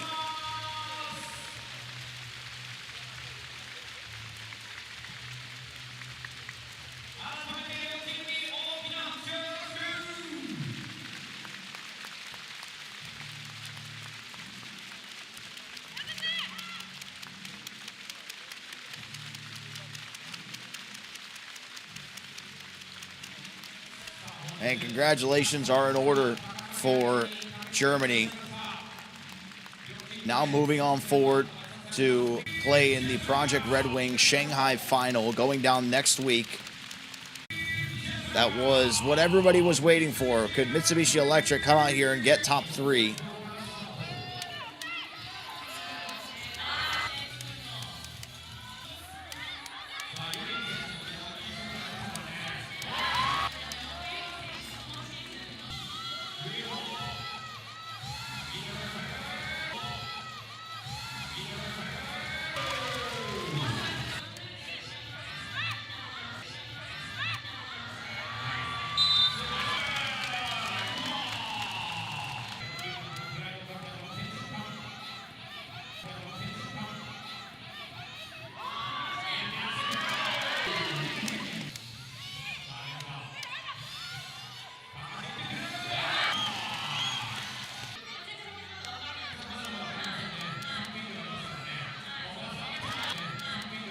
Maybe a somewhat shocking result. Hoping that Mitsubishi Electric would be one of those final teams out there in Shanghai. But Japan had other plans, and they were the better team throughout the entirety of this quarterfinal. 2-point shooting was lethal, but when it came down to it, Mitsubishi Electric really had no defensive answer. It seemed like anything that Japan wanted to get, they did. That'll now leave us with one final quarterfinal, so that way we can solidify the semis. The winner will be taking on Japan in that next round.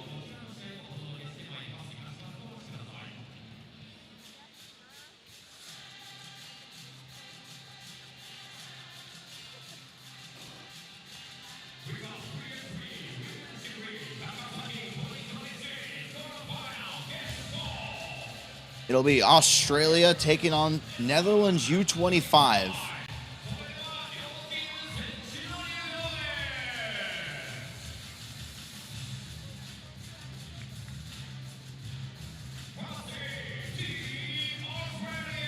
As we introduce the last quarterfinals, Australia taking on Netherlands.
Kamara and Devanis, the referees here for our final quarterfinal. Australia taking on Netherlands U25.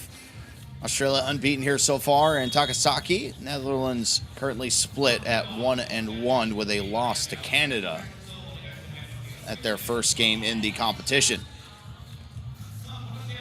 Nicholson, Hank, Whittle, and Atwell for Australia. Sheikh, Schindel, Dine, and Toornstra for the Netherlands U25, looking to shake some things up here.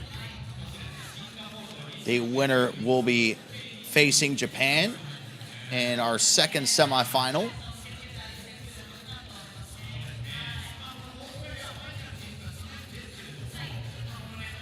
And some phenomenal games looking to come at our horizon with how the bracket has shaped out here thus far.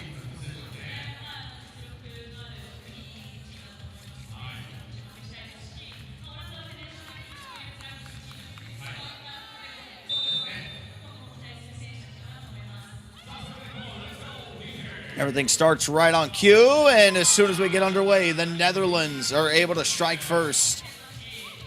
There from 2-point range, that was Schindel.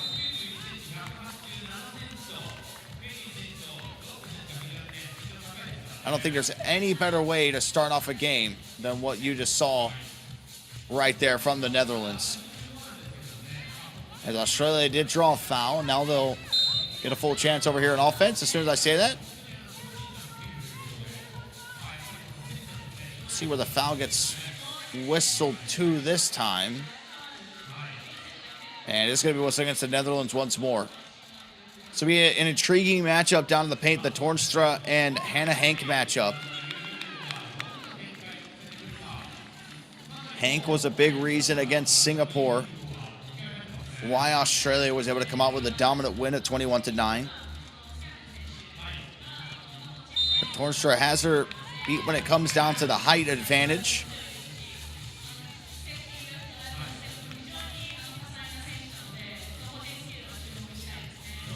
We'll see how much that plays into it as the fouls continue to pile on. We're not even 30 seconds in. 5 fouls already as a total. 3 to Australia and 2 to the Netherlands. Here's Schindel going down the baseline. Torstra not able to get into the proper position as Australia is able to come out with it. That was Hank on the inside.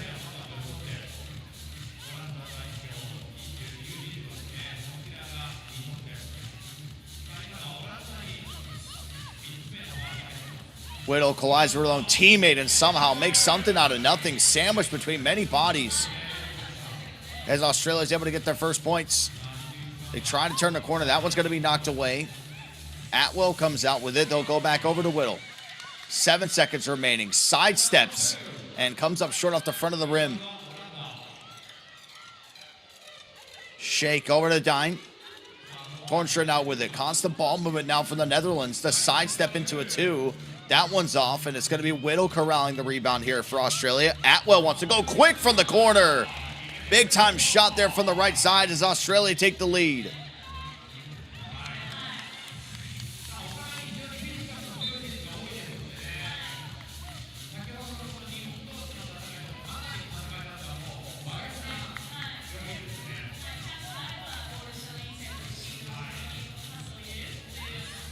Whittle wants to go quick, trying to draw some contact, and does. Late whistle comes through. Marita Whittle will go to the line for the old-fashioned 2-point play here at FIBA 3x3. And that was a good call there by the ref. Chance for Australia to put the lead at 2. And they're not able to. They almost track down the offensive board. Here's Shake down the baseline, able to muscle her way through.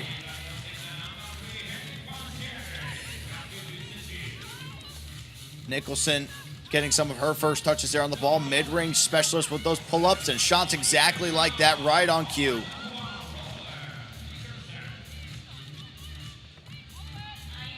She tries to recover defensively, but not able to. Schindel just a little bit too fast. Whittle wanted the 2. Instead, they'll pass it off to Atwell now. Foul's going to be drawn. It's going to be called on the floor. Netherlands have to be careful. Still a lot of game time left. They're just 2 fouls away from putting Australia into the bonus.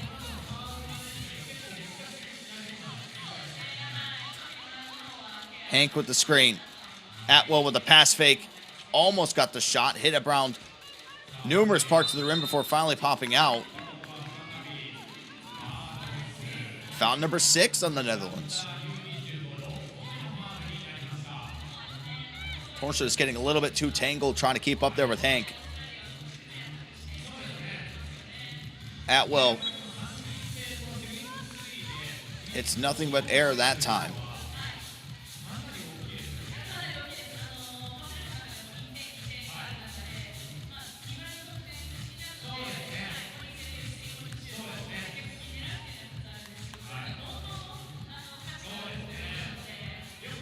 Shake will get it over to Schindel.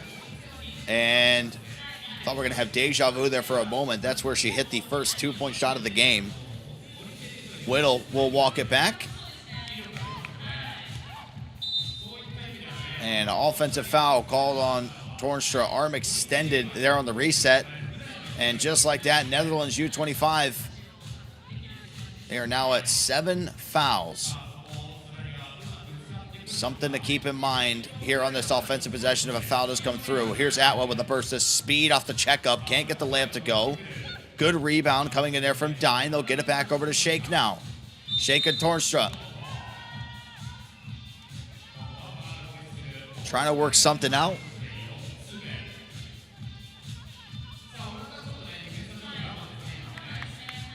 And the foul was called there on Whittle. So ball will stay with the Netherlands. Down on the inside is Schindel, able to get the layup to go. The Netherlands have now taken the 1-point lead. Atwell, the slow Euro off the glass. And no good once more.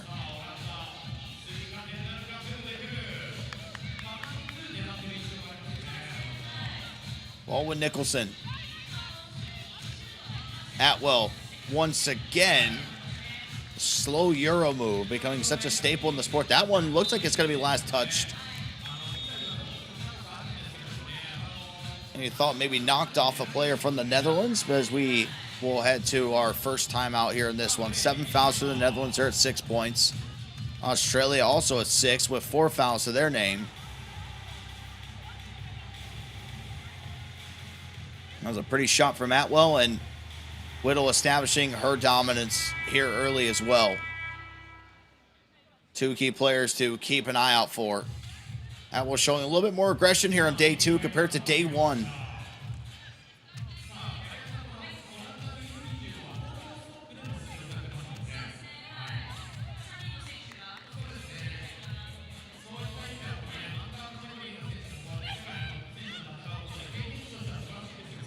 Instead of passing it around there on the checkup, they decide to go for the long shot, and that rebound hit hard to the ground right into the hands of Tornstra. See if this was whistled a shooting foul. It looks like it is. So a chance to extend the lead here for the Netherlands at the free throw line. It's a miss by Tornstra, but it's an offensive rebound. Coming out there from Dine. Schindel, she'll sidestep again. That's her sweet spot. 2 for 3 just in this game from 2-point range there on the left arc.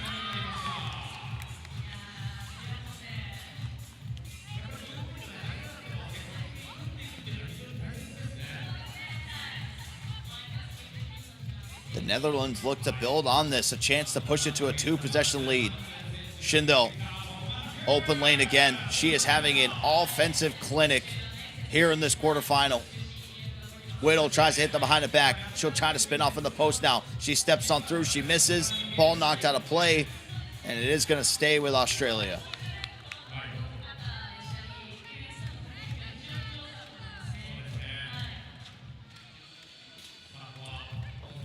Here's Nicholson.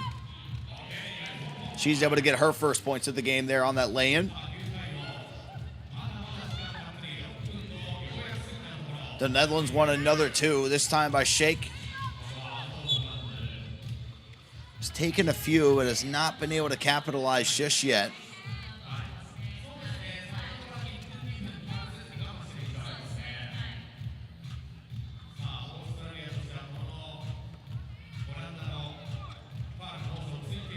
And miscommunication coming out there from Atwell and Whittle. That will lead to the freebie turnover.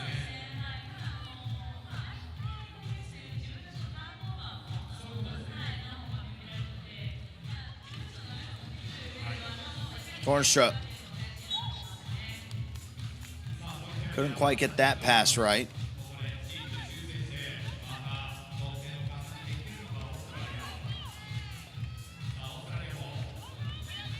See who can try to clean it up first. Here's Hannah Hank. Big collision. And a foul is going to be called there on Australia.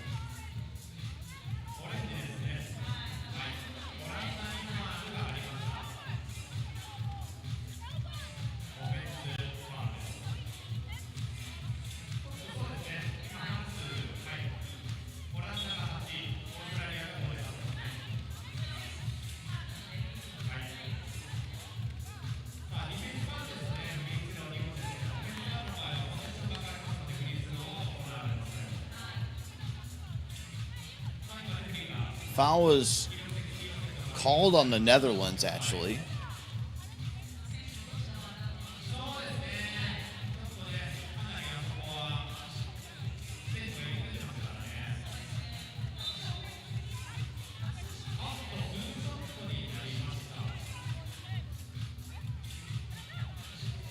And because of that, as we had mentioned previously, they are in the bonus, so there'll be 2 free throws.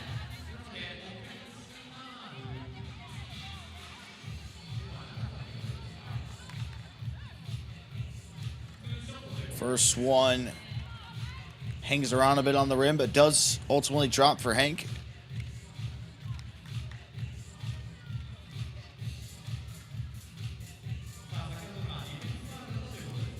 And the second one is good as well. That'll tie the game up at 9. Schindel, again, able to just bully her way through into the paint. Doesn't have much size, but as soon as she's making contact, she's setting him back a little bit more. Right back in the other end of Tank, getting right by Tornstra. Tornstra, midi jumper, nothing but nylon. And that is another big collision going through the screen.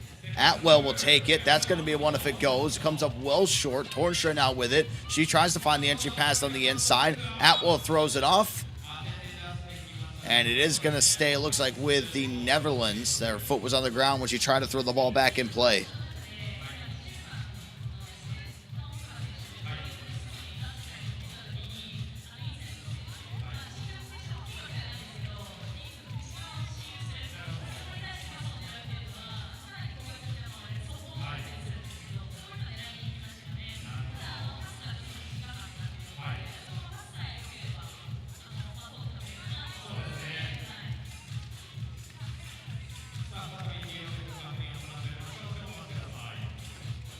Shot clock will go down to 8 seconds. Past the halfway mark here in our final quarterfinal. Australia and the Netherlands. Netherlands have tasted defeat in the pool play. Australia, they are undefeated coming into the bracket. It's winner go home territory for everybody. Nice feed again inside to Hank. Shake wants to go down to Tornstra, and they do get the stop. And it is a late whistle. Whittle was the one that met Tornstra down there in the paint. You can see the partial contact on the right arm.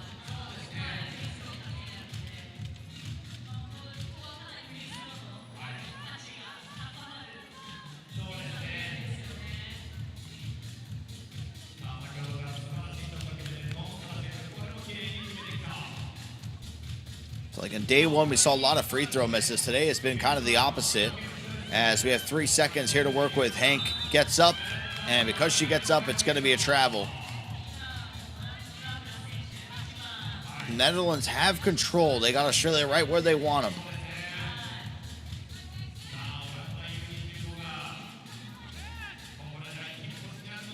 Shindo will get the handoff over to Shake. Shake wants to go down the baseline. It's going to be a big block coming out there from Whittle. She'll wall it up. And it is going to flip.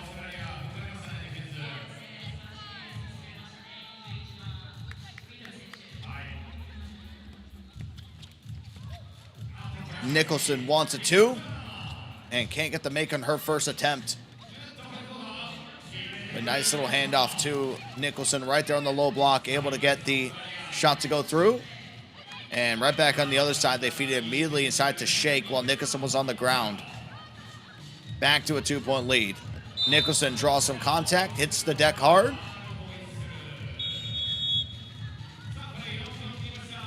As we will be heading to another timeout. And legs just got tangled up.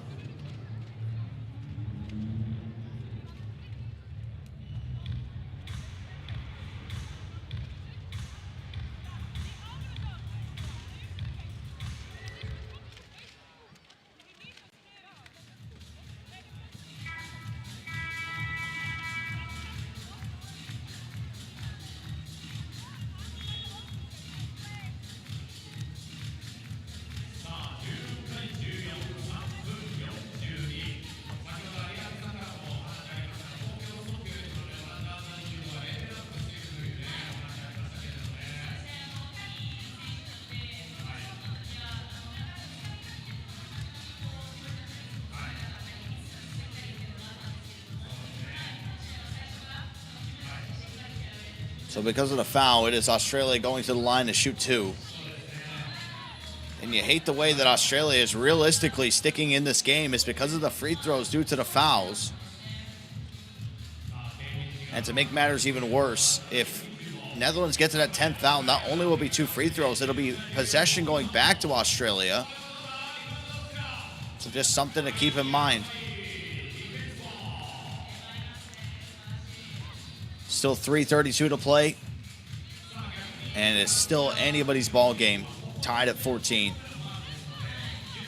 Australia get it back. Nicholson takes the screen, tries to dish it off there to Hank. Hank able to just get the fingertips on to corral it and fights through 2 defenders to get the big finish. Australia now taking back the 1-point lead. Schindel walking it back, trying to find some space. Atwell suffocating, gets right underneath with the scoop. Such a tough layup to hit. Atwell walks it back out, took her time getting it though, and it pays off.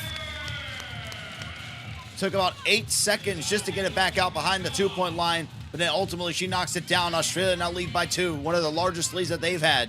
Schindel wants to try to go 3 for 4, can't get it to go, gets her own rebound, and gets the finish.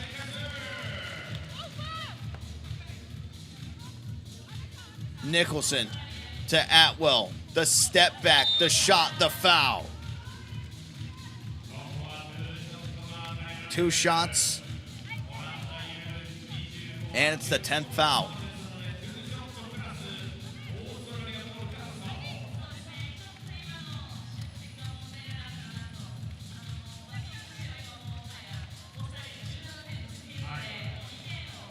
Our first time at Takasaki that we have had a team get to the 10th foul.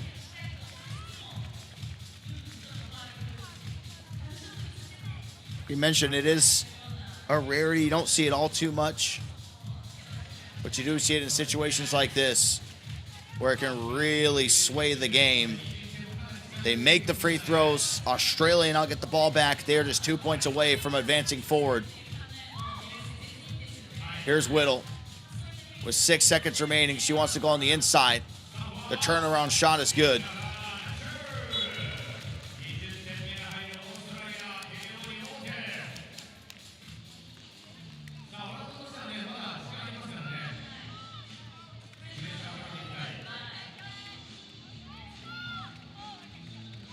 Do the Netherlands have one final push in them?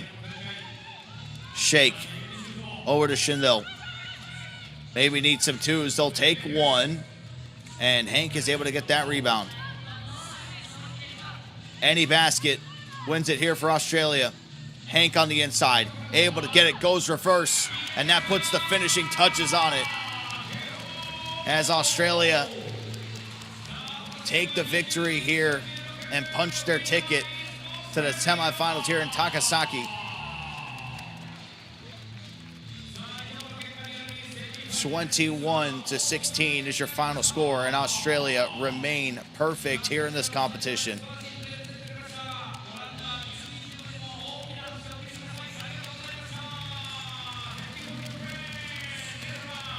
They join Canada as the only undefeated teams left in this contest.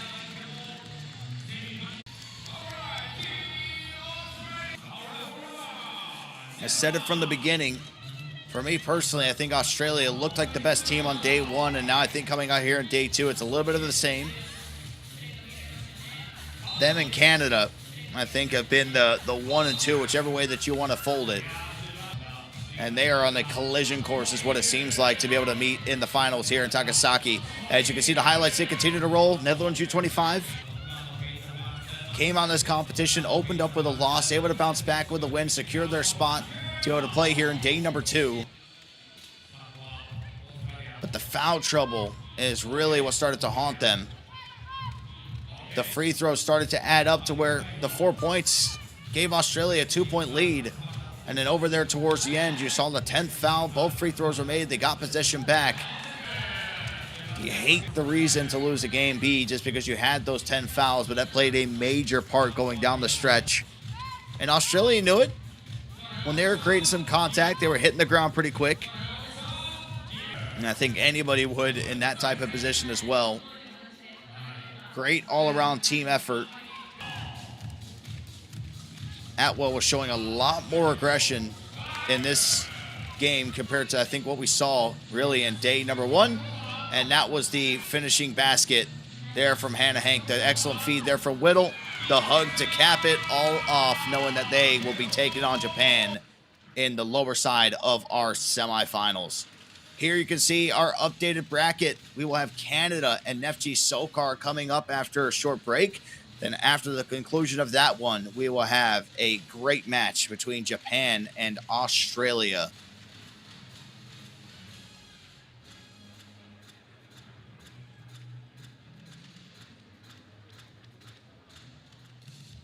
Canada 3-0, Australia 3-0, Japan 2-1, and Neftchi SOCAR, they are also 2-1. Team is very well represented here in our top 4. If you're just tuning in, Mitsubishi Electric did lose to Japan. You can see there 18-13. The storyline of this tournament was that Mitsubishi Electric had to come in. They had to place top 3 to be able to make the Shanghai final going down next week to cap off the women's series. They were not able to. So that final spot of the Project Red Wings Shanghai final does go to Germany. But still a lot to play for the bragging rights, the prizing, and then, of course, the score as well.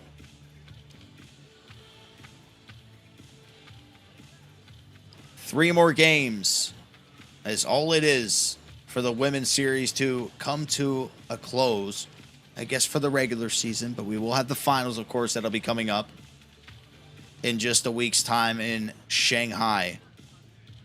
And it is a star-studded lineup of teams that are going to be out there. Top-ranked players from all over the world, top-ranked teams. What more could you possibly ask for? We are going to step away here for a short break. Enjoy the entertainment that's going to be over there on the stream. But when we do come back, it will be Canada taking on Neftchi SOCAR in a semifinal number 1.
Welcome back to the FIBA 3x3 Women's Series Takasaki 2026, the final stop before our grand finals, going down in Shanghai next week. We are in the semifinal action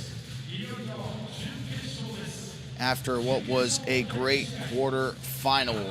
Our first teams that will be squaring off in the semifinal are going to be Canada, who currently stand at a perfect 3-0, taking on the world's best number 4, Neftchi SOCAR, currently 2-1 as we head onto the floor for the intros.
Vanessa and Delatorre, your referees here for semifinal number 1. It is Canada taking on Neftchi SOCAR.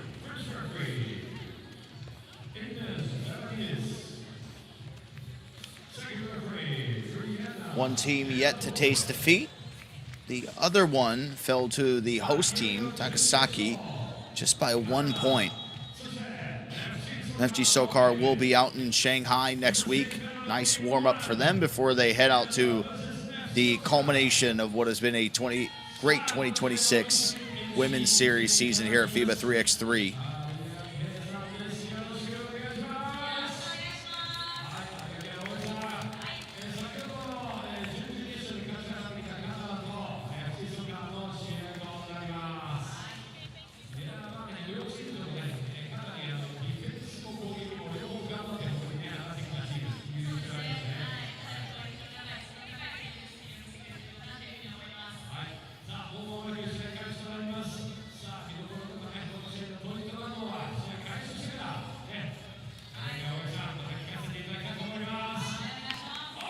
Katsura as well as Russell will start off on the bench.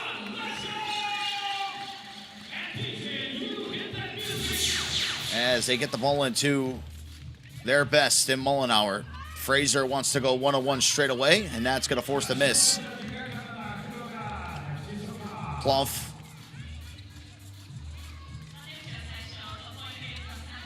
We'll get it over to Plough. And that's going to be a quick 2 to kick things off here in our semifinal.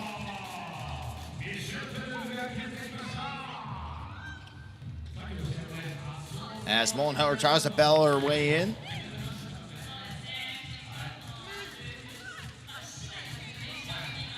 The Plough sisters have been quite the tandem here in Takasaki. As shot clock winded down, did hit the rim. Neftchi SOCAR still trying to hunt for their first points here in our semifinal. Here's Carter, takes the 2, and not able to get anything there, and they are just going to wave that one off, and it's called a shot clock violation.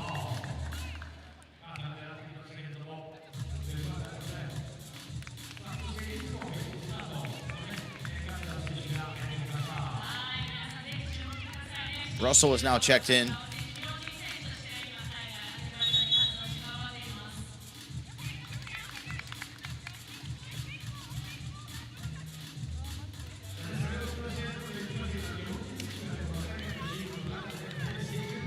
Lots of physicality going down in the paint. A little jostle back and forth between Katsura and Plouffe.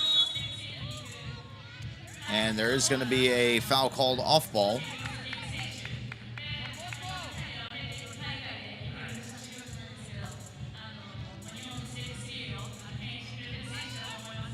Plouffe goes to set the off ball, trying to find any way to get it over to Russell. Nothing here so far. She gets it off to her sister. Plouffe will turn around, shoot the shot, and no good there. Mollenhauer's the one that comes out with the rebound. And does she get the finish? She does. Neftchi finally on the board. How will Canada respond? Plouffe wants to go one-on-one. And whistle's going to be called there on Mollenhauer on the shot attempt. So it will be a free throw coming up now for Canada.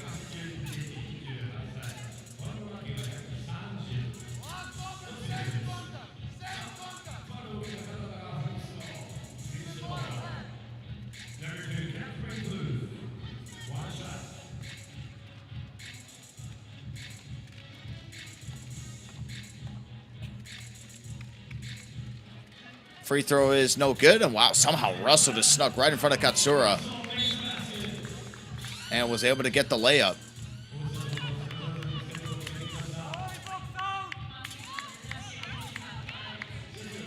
Don't know how that ended up happening, of all things, on a free throw.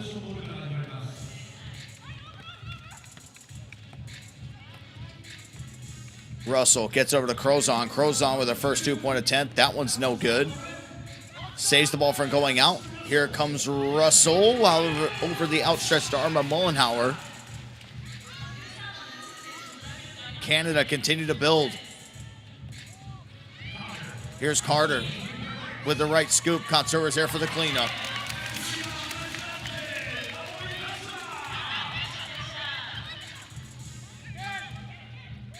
Russell will take the 2 and nail it. Canada now with their largest lead of 4. Showing no signs of slowing down. Sweet stroke coming out there from Russell to be able to knock down the 2. Her first of the game. 8 seconds remain on the shot clock. Katsura loses the ball. Crozon comes out with it. They'll go over to Plouffe. She'll fake the 2. She'll drive on the inside with the left hand. And 1. Pretty finish there from Plouffe. Faked on the 2. Went straight through traffic. And just for the theatrics, the ball finally ends up dropping in after hanging on the rim for some time.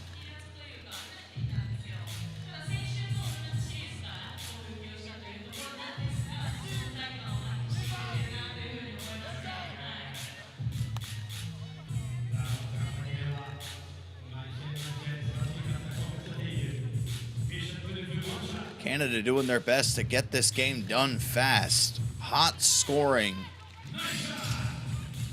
coming out from Canada. An 8-2 start. Here's Fraser. She's able to get her layup to go right over top of Plouffe as well. Make it 8-3. Plouffe with the drive.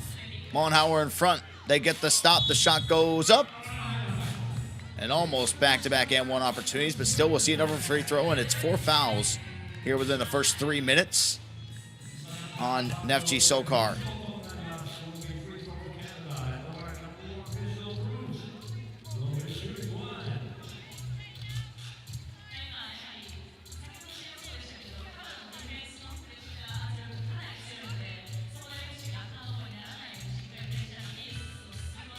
And the free throw is good. Cash it in. And Mollenhauer will lose the ball, and it was going to be slapped out of play by Russell, so it's going to stay here.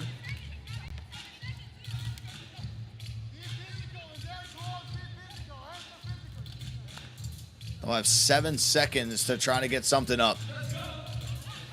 Fraser, oh, with the nice spin, left everybody in the dust there on Canada.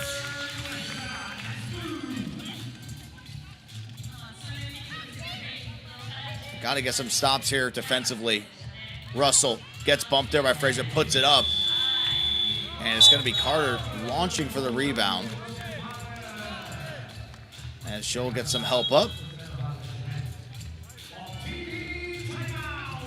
TV timeout coming your way with still 6:44 here to play, but Canada in firm control as they have been for the first few minutes here of this one.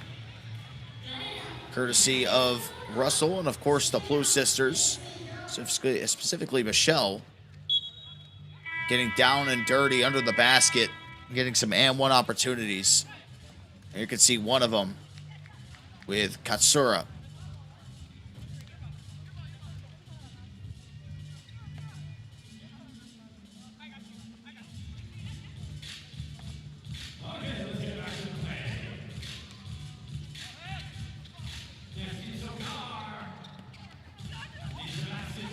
Mollenhauer with the body connected to her ever since she touched the ball. Katsura with a nice spin. Russell with some great defense, but the even better offense. Russell resets. Nice crossover move. Goes to the inside, and what are they going to call? An offensive foul with their back turned to the basket.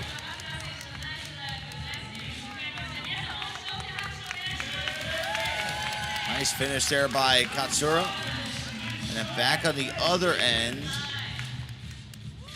Tough angle to see from there, but it looks like a little bit more of a push-off.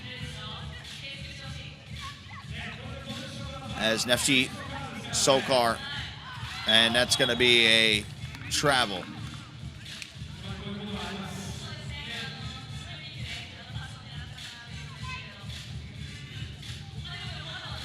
Even the crowd was getting into the mix to make sure that the ref knew. I don't think anyone could have missed that one. A perfectly executed play there. Finds Crozon on the cut, fake the off-ball screen. As Katsura now starting to get more involved in the offense than what we've seen over the past few games. That'll put the score at 10-6. Oh, Plouffe with the spin cycle. My, oh my. Do they have twisters in Canada? That might be a first. A pretty finish there from Plouffe.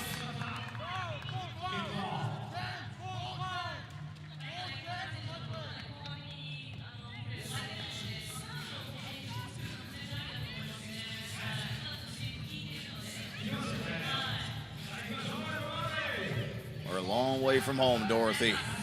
As Mollenhauer is able to find a easy lane to the basket. Gets it to go with the right hand.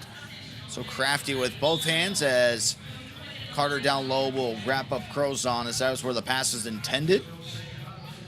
So we will reset play. Neftchi SOCAR now with 5 fouls.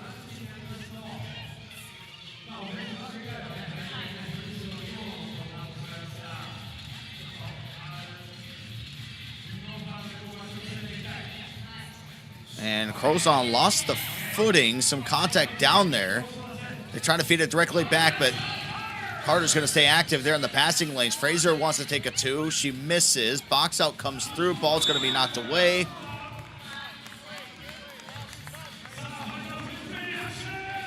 And one of those very hectic possessions. Multiple bodies hitting the floor, ball flying everywhere. You just kind of have to pause for a moment to see which way it's going to end up going. So I believe there was a loose ball foul that was called there on Neftchi. So it will be Canada ball, and they're just one away from the bonus as well.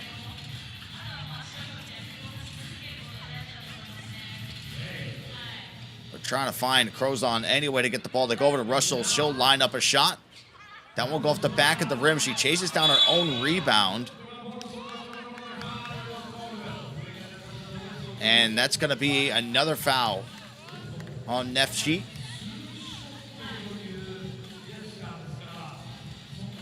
Multiple bodies there on the collision. I believe it's called on Katsura. So now it's going to be foul number 7. I don't think she can believe that that was whistled a foul. So Russell will go to the line for 2 free throws.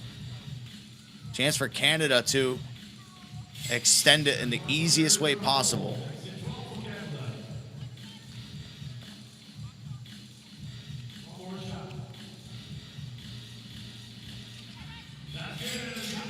Almost doubling them up.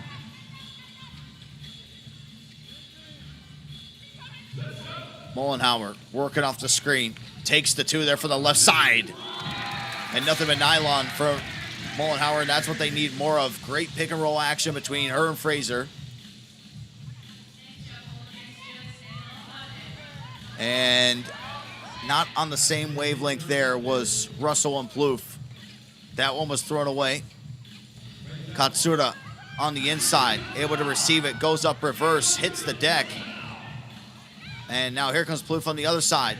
Kicks it out to her sister, left corner pocket, no good.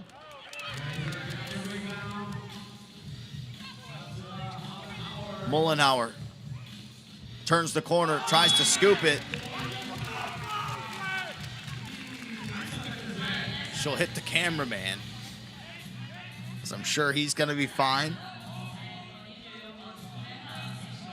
But we will have a free throw coming up. Canada doing a good job of staying out of foul trouble in the semifinal.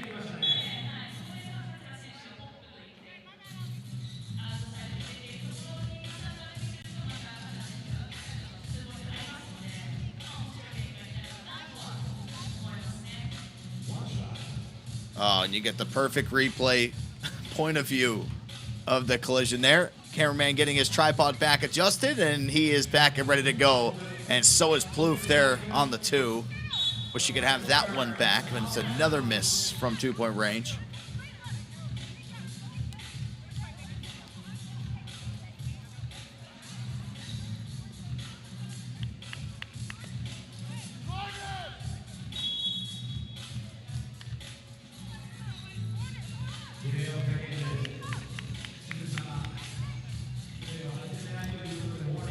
Thirteen to 9 with 4 minutes remaining. Russell and Carter get tangled up.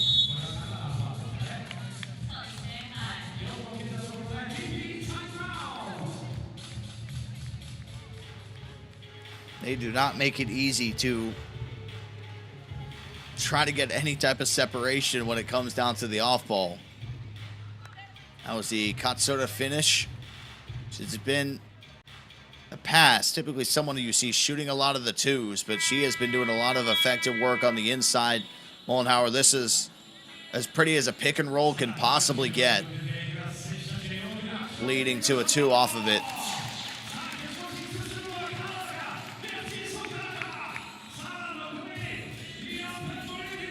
That's Shakira playing in the background, World Cup song Supreme.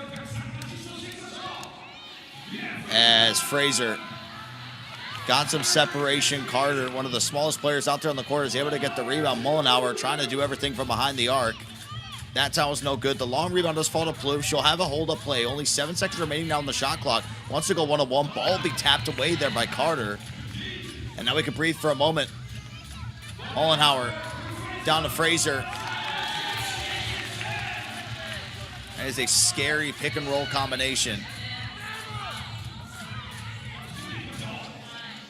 Crozon sidesteps, takes the 2 and drills it right at the buzzer. 5-point lead back in favor for Canada. Mollenhauer, she'll take the shot in rhythm. No good there. Russell will now kick it out. Crozon, oh, can she go back to back, line it up, and knock it down? Nothing but net once more, 2 in a row for Crozon, and Canada can almost taste victory.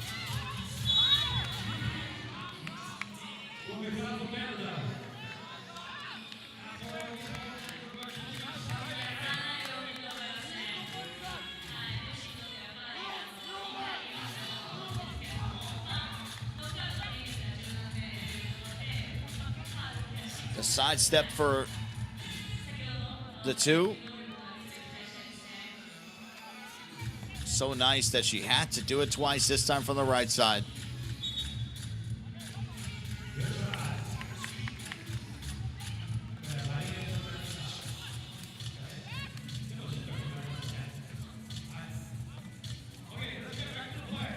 (17-11), 2:40 to go. Russell walled up, steps through. Oh, the pretty move. Can't finish the highlight play. The Plouffe sisters, they want to show their own pick and roll magic. And there's going to be a foul called. Somewhere down the paint.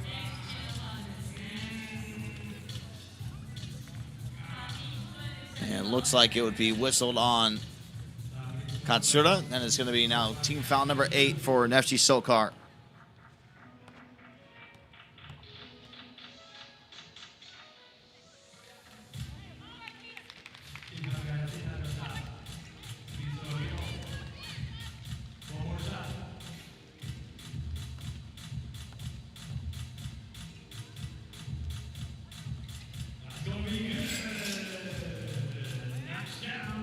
After that free throw, make it 18-11. They get the steal there as well. Plouffe, they just funnel it right down to her. Now Canada just 2 points away from advancing into the final here in Takasaki.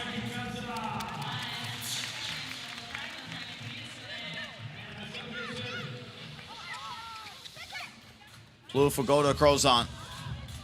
To the inside, right over top of Katsura. Can they kick it out? No, she just wants to keep on going by herself down there. Next basket wins here for Canada. Neftchi SOCAR have to play perfect basketball the rest of the way. Mollenhauer. That one bounces around everywhere on the rim, the backboard. But not through the bottom like you want it.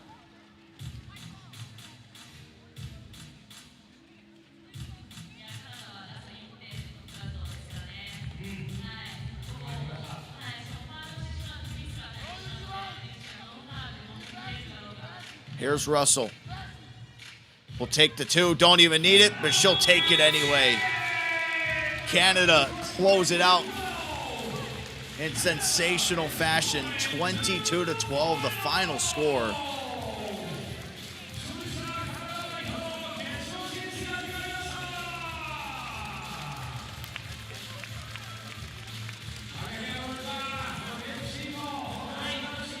So the team currently ranked 4 in the standing bows out here in the semifinal as Canada, they continue their path and they have a ticket in the big dance here in Takasaki.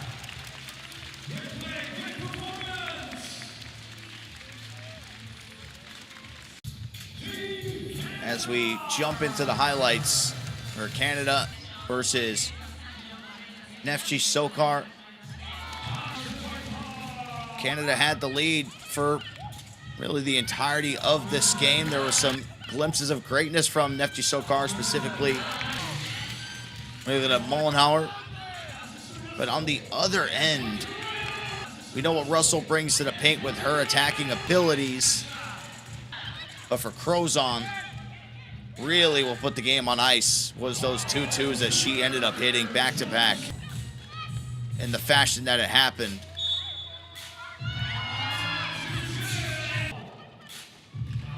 For the Plouffe sisters, standing out each their own. Pick and roll was sensational, but finishing through a lot of the contact and doing a lot of the dirty work there on the inside. And if you're an Neftchi SOCAR, one of the things to the adjustments that they did so good in the previous game against China was feeding Fraser the ball down towards the inside. Didn't see a whole lot of that here against Canada. There's a lot of other players doing the attacking, but not so much the one that was carrying a lot of the scoring load in the game to get them to this point. But Canada, we had mentioned it, them and Australia have been the 2 best teams. We will see if it will end up being Australia versus Canada coming up here shortly. We'll have Japan taking on Australia.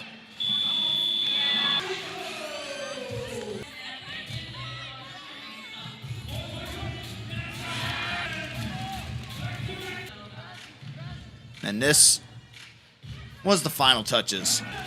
Only needed one, but they took two instead.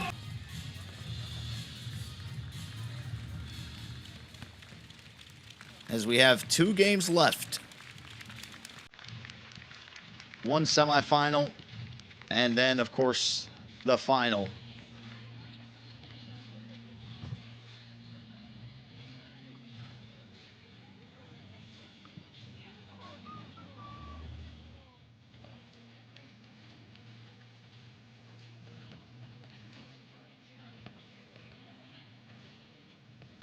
It'll be Japan and Australia coming your way here shortly. We'll step aside for a moment while they do the warm-ups, and we'll come back for the team intros.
It is now time to get our last semifinal out the way to see who will be playing Canada.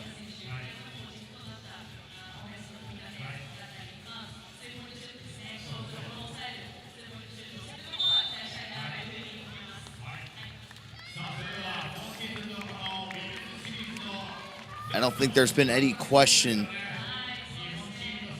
or doubt, I should say, of who the two best teams have been in this tournament. It has been Canada and Australia. The records don't just show it.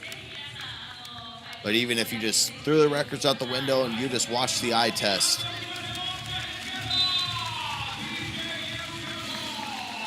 we'll see if it will be Australia and Canada, or will it be Japan versus Canada. Australia off to a good start defensively and turn it straight into a basket. Quick score in the first 10 seconds for the team that didn't even start off with the ball, as Japan's first shot attempt is going to be an air ball. Look for Australia to really feed Hank down on the inside. That was the same strategy they had when they played Singapore. They had a significant height advantage and size advantage, and they took it to him every single time. Here's Nicholson. Off-ball screen set by Hank, trying to find some separation. She does. She drop steps in. Good footwork. Just can't get the layup to go. There's Whittle with the steal. She wants to take the two quick. And the possession will flip. A rare air ball from Whittle.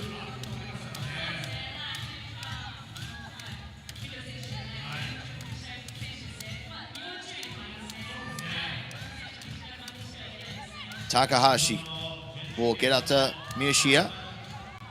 And the shot for Takahashi from right by the FIBA 3x3 logo is good.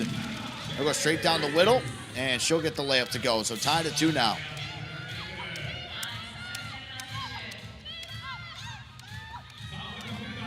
Miyashita. She finds herself a lane. Straight down to Hank they go. And they're going to call that one on the ground. On the floor, I should say.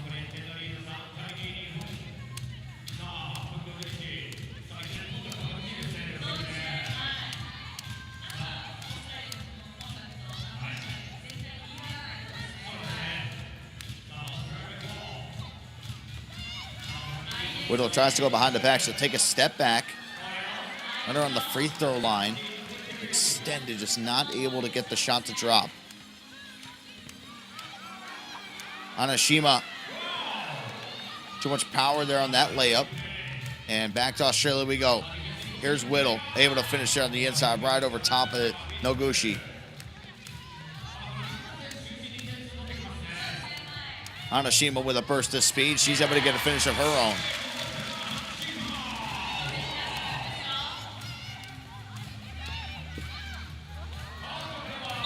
Australia seemed pretty intent with allowing Japan to attack on the inside. There hasn't been a whole lot of recovery going their way.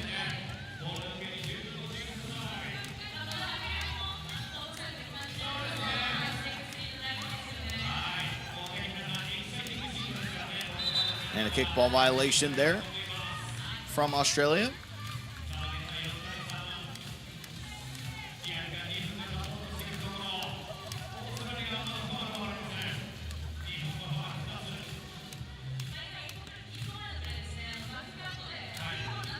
Noguchi. Anashima holding up, 2 seconds remaining. She'll step it back, just has to throw something up. And play's going to continue. I think everyone paused for the shot clock violation. Instead, they're going to allow it to go, and the call's going to be on the floor there. No choice but to just wrap up Hank as soon as she gets to the inside.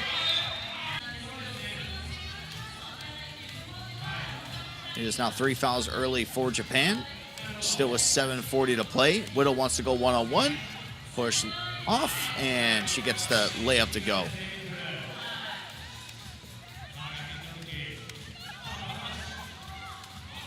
Noguchi. That's going to be blocked there by Hank. And there's only going to be 1.2 on the shot clock. It's going to have to be something fast here from Miyashita. And she just throws it up with one hand. Not going to make connection.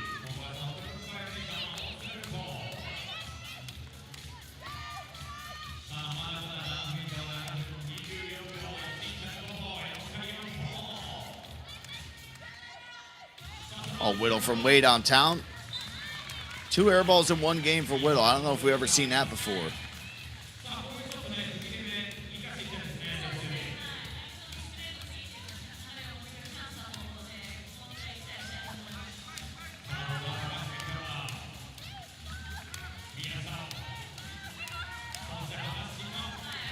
Takahashi. Oh my goodness, the high arcing shot once more. Now 2 for 3 from 2-point range. As they want to go back down to Hank. She can't get the layup to go. Trying to find Takahashi again. They do there on the inside. Whittle can't recover, and here comes Japan. Australia with no answer. Maybe this could shut it down. That'll silence the crowd there from Atwell. Australia back to within 1. Takahashi thought about the shot, passes out of it. Miyashita. Hank doesn't even try to get back in the play. They just give up the 1. Whittle kicks it down to Hank. And they call a 3 in the key right at the last second. We're going to get a timeout with 6:32 to play as things are just starting to intensify. Here's Takahashi. Locked and loaded from downtown. Finding her on the cut as well. Doing it inside and out. Always giving them a different look, and the crowd loves it.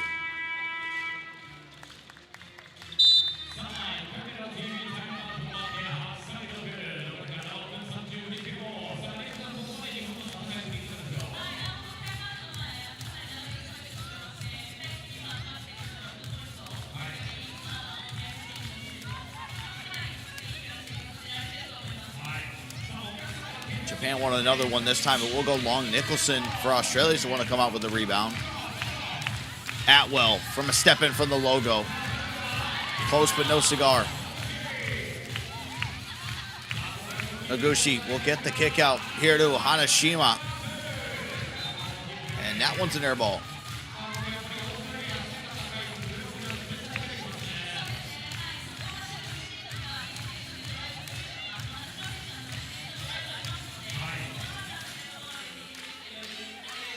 Actually, it was not. It was tipped, so 2.7 on the clock. To try to go through the back door, and that is going to be a turnover.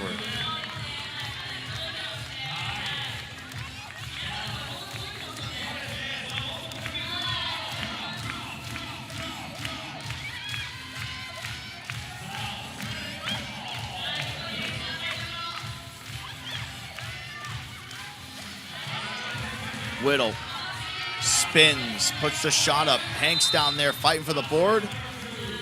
And another foul going to be called on the ground. 4th on Japan. Every single time they're battling down there, there's a foul to be drawn.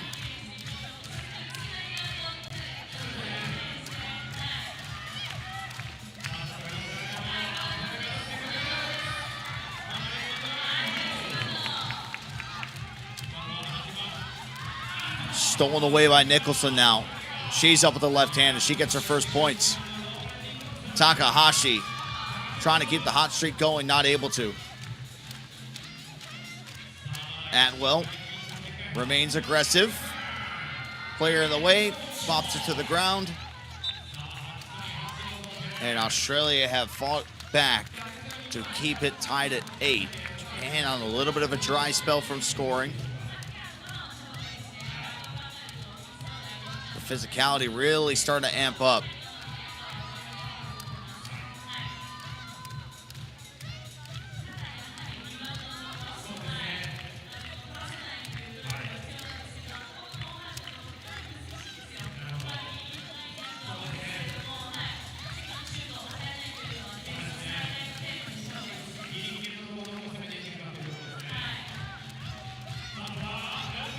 Oh, and it's another 2 coming out there from Japan. puts him up by 2. Atwell tries to respond. Her one goes long. The big 2 by Hanashima. Noguchi tries to get one of her own.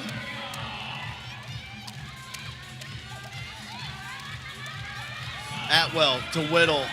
And this time it's money. 2 air balls in a row to just nothing but net this time. Past the halfway point. It's 10 apiece. Noguchi gets her 2 to go too. Starting to rain now here in Takasaki.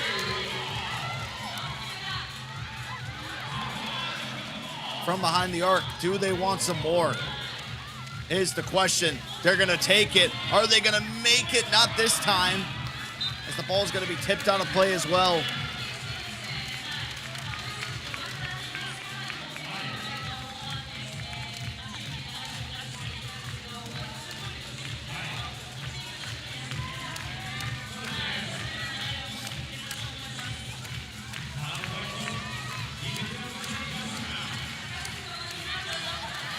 Nicholson wants to bully her way on the inside. She can't get the layup to go. Crowd now starting to really get behind Japan. Here is Takahashi. Out to Miyashita. She'll float it up and in. It's now a 2-possession lead. Here for Japan, Whittle trying to find some type of option in the post, and she can. Australia doesn't have the answer here so far. It's been a struggle. Been down by 2 a large portion of this game. They tie it, then they go down by 2 straight away.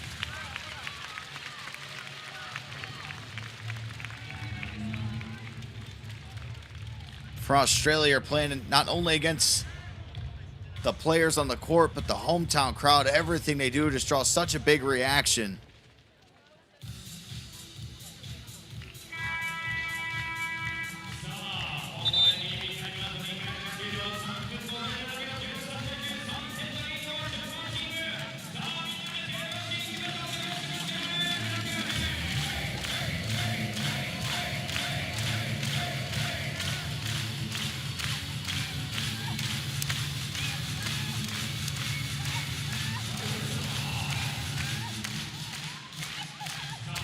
Takahashi, she steps it back for another 2.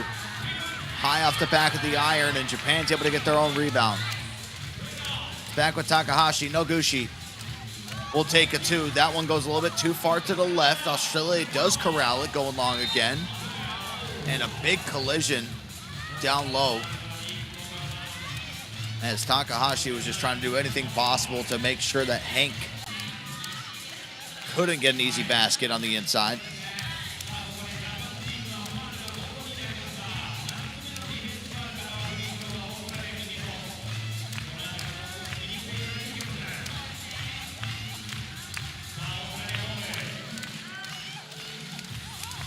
Hank at the elbow, tries to get the pass to Whittle. It's going to be stolen away. Miyashita receives the ball back. Noguchi tries on the inside and finishes with the left, right over the outstretched hand of Hank. Hank loses the ball. Japan take it.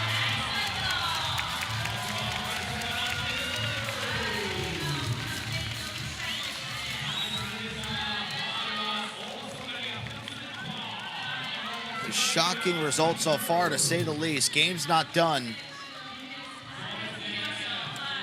But Australia really struggling just to find anything going their way, offensively or defensively, and they get beat again. This time courtesy of Hanashima. Here's Atwell with the step back of the 2.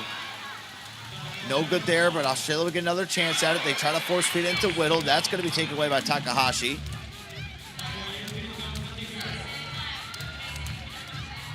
Whittle pokes the ball loose, and it's going to be a jump ball, and it will go way of Australia.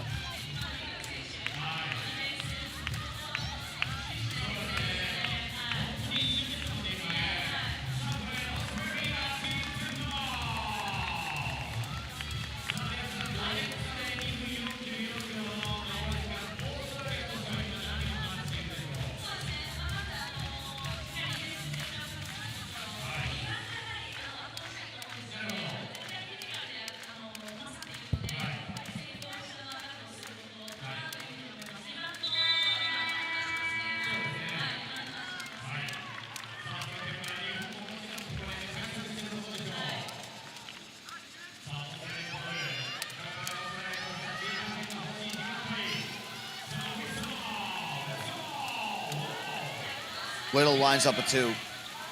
Too long on that one. And they are able to save it. The biggest issue for Australia is that they're getting so many opportunities on the inside, but they just cannot make a layup. Credit the defense to Japan. They're doing a good job of forcing the pressure. They are one foul away from forcing Japan into a bonus, which we know what that can do going late down the stretch of some of these games. Whittle does make the free throw. Noguchi drives up and in again. Back-to-back with a dazzling display of finishing in the paint, and now she's playing defense too. What a sequence for Japan's number 13, and they get a feed on the inside.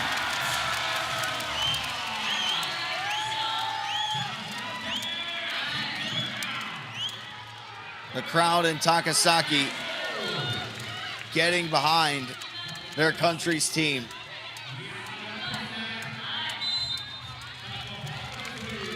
They wrap up for the foul in a 6-point game.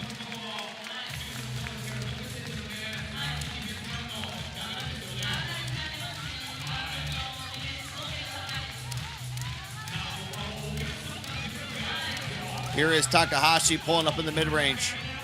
Gets the little kiss off the front of the rim and in.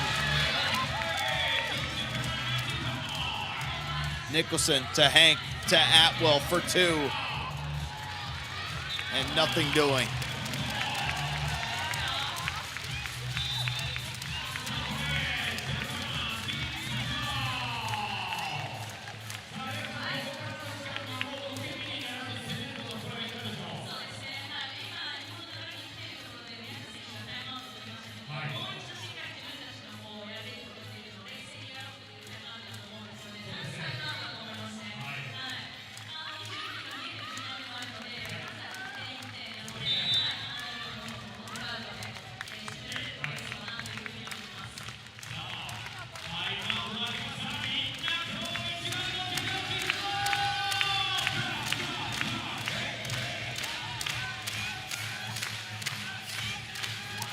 Here comes Japan again, and just to cap it all off, it's an and one opportunity.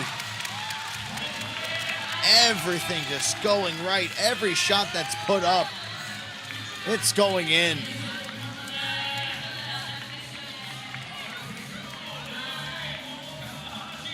They won't be able to win it off of this free throw, but it will put them a game point. And they will be ever so close to squaring off against Canada in the finals here in Takasaki. Australia is able to get a score, but it's got to be perfection the rest of the way. Takahashi drives, scoops, it's off. Hank gets it. Whittle has a 2-point try. That one goes short. Hank trying to go for it. Bodies hit the floor. Whittle has to bring it out. Now it's got to be twos coming from somewhere. Whittle fires away again. She does connect.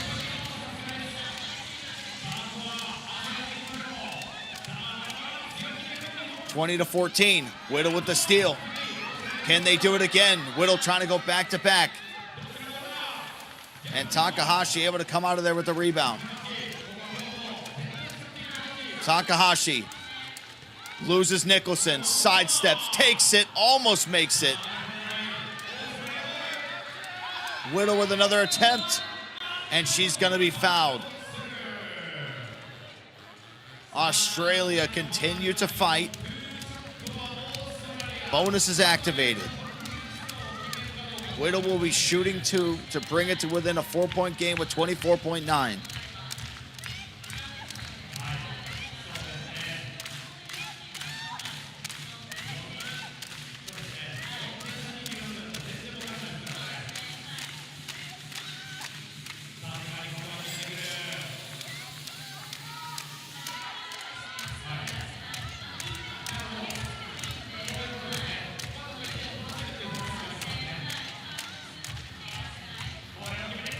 Both free throws are good.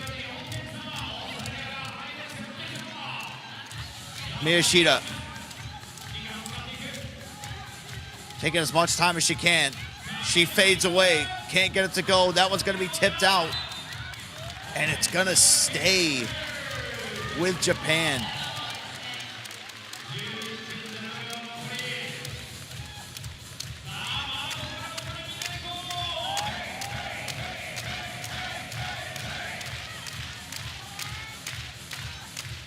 They have to get a steal.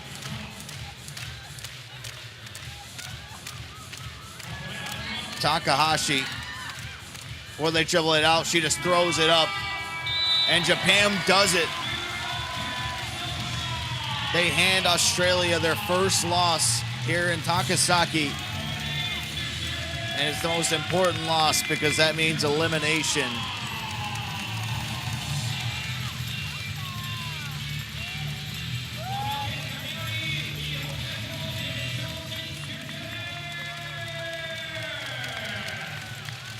Your final score, 20-16. A clinical performance from Japan. But what a performance as well from Australia. Can hold their heads high. They finish with 3-1 total. The run does come to an end here for this Women's Series in 2026. Takahashi leading the way with her elite two-point shooting. Really stole the show. 3 made twos in this one. Australia had so many opportunities down the paint that they'll probably look back when they're doing some film review and thought, you know what, maybe I should have been able to connect on more of these. Lots of second chance opportunities. Two-point shooting started to come around the midway point in, but just not enough to really truly match the output. And defensively, the speed advantage that Japan had caused a lot of issues for Australia going down the stretch. But our finals are set here in Takasaki. It's Canada currently sitting at a perfect 4-0. Taking on Japan, who are 3-1. They lost their very first game that they played here in the tournament to Neftchi SOCAR, 15-14. Since then, they've rounded off 3 wins in a row. Canada has hit the 21-point mark in every single game they've played. Japan, on the other hand, have not. Not a single game has gone to 21. It has all been for the time expiring. We'll see if that changes here in our final. And this play right here, the smile on her face. Sakura Noguchi with the bucket, the elite level stop, despite not having the size in her favor. And that M1 really put the finishing touches on this game.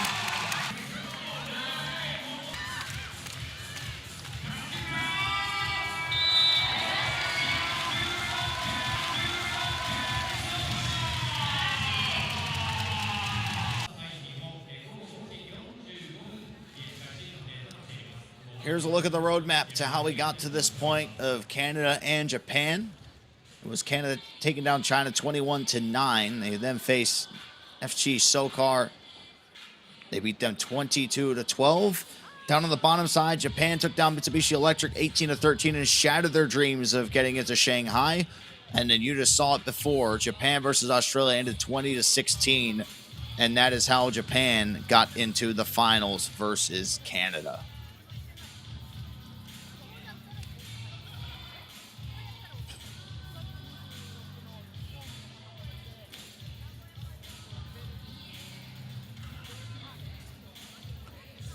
We are going to be stepping away here for a bit. If you are watching at home, no matter where you're watching, when the clock hits 45 is when the finals will begin. If you're like me and you're in the United States Central Time, it'll be 3:45 in the morning. So about 40 minutes from now. And if you're local time out there in Takasaki, it'll be 5:45 p.m. There'll be some smaller local games that are going on that, of course, try to keep an eye out for. But we will step away here for a break. We'll see you in about 40 minutes for the Takasaki Women's Series 2026 Grand Finals with Canada taking on Japan. Don't go anywhere.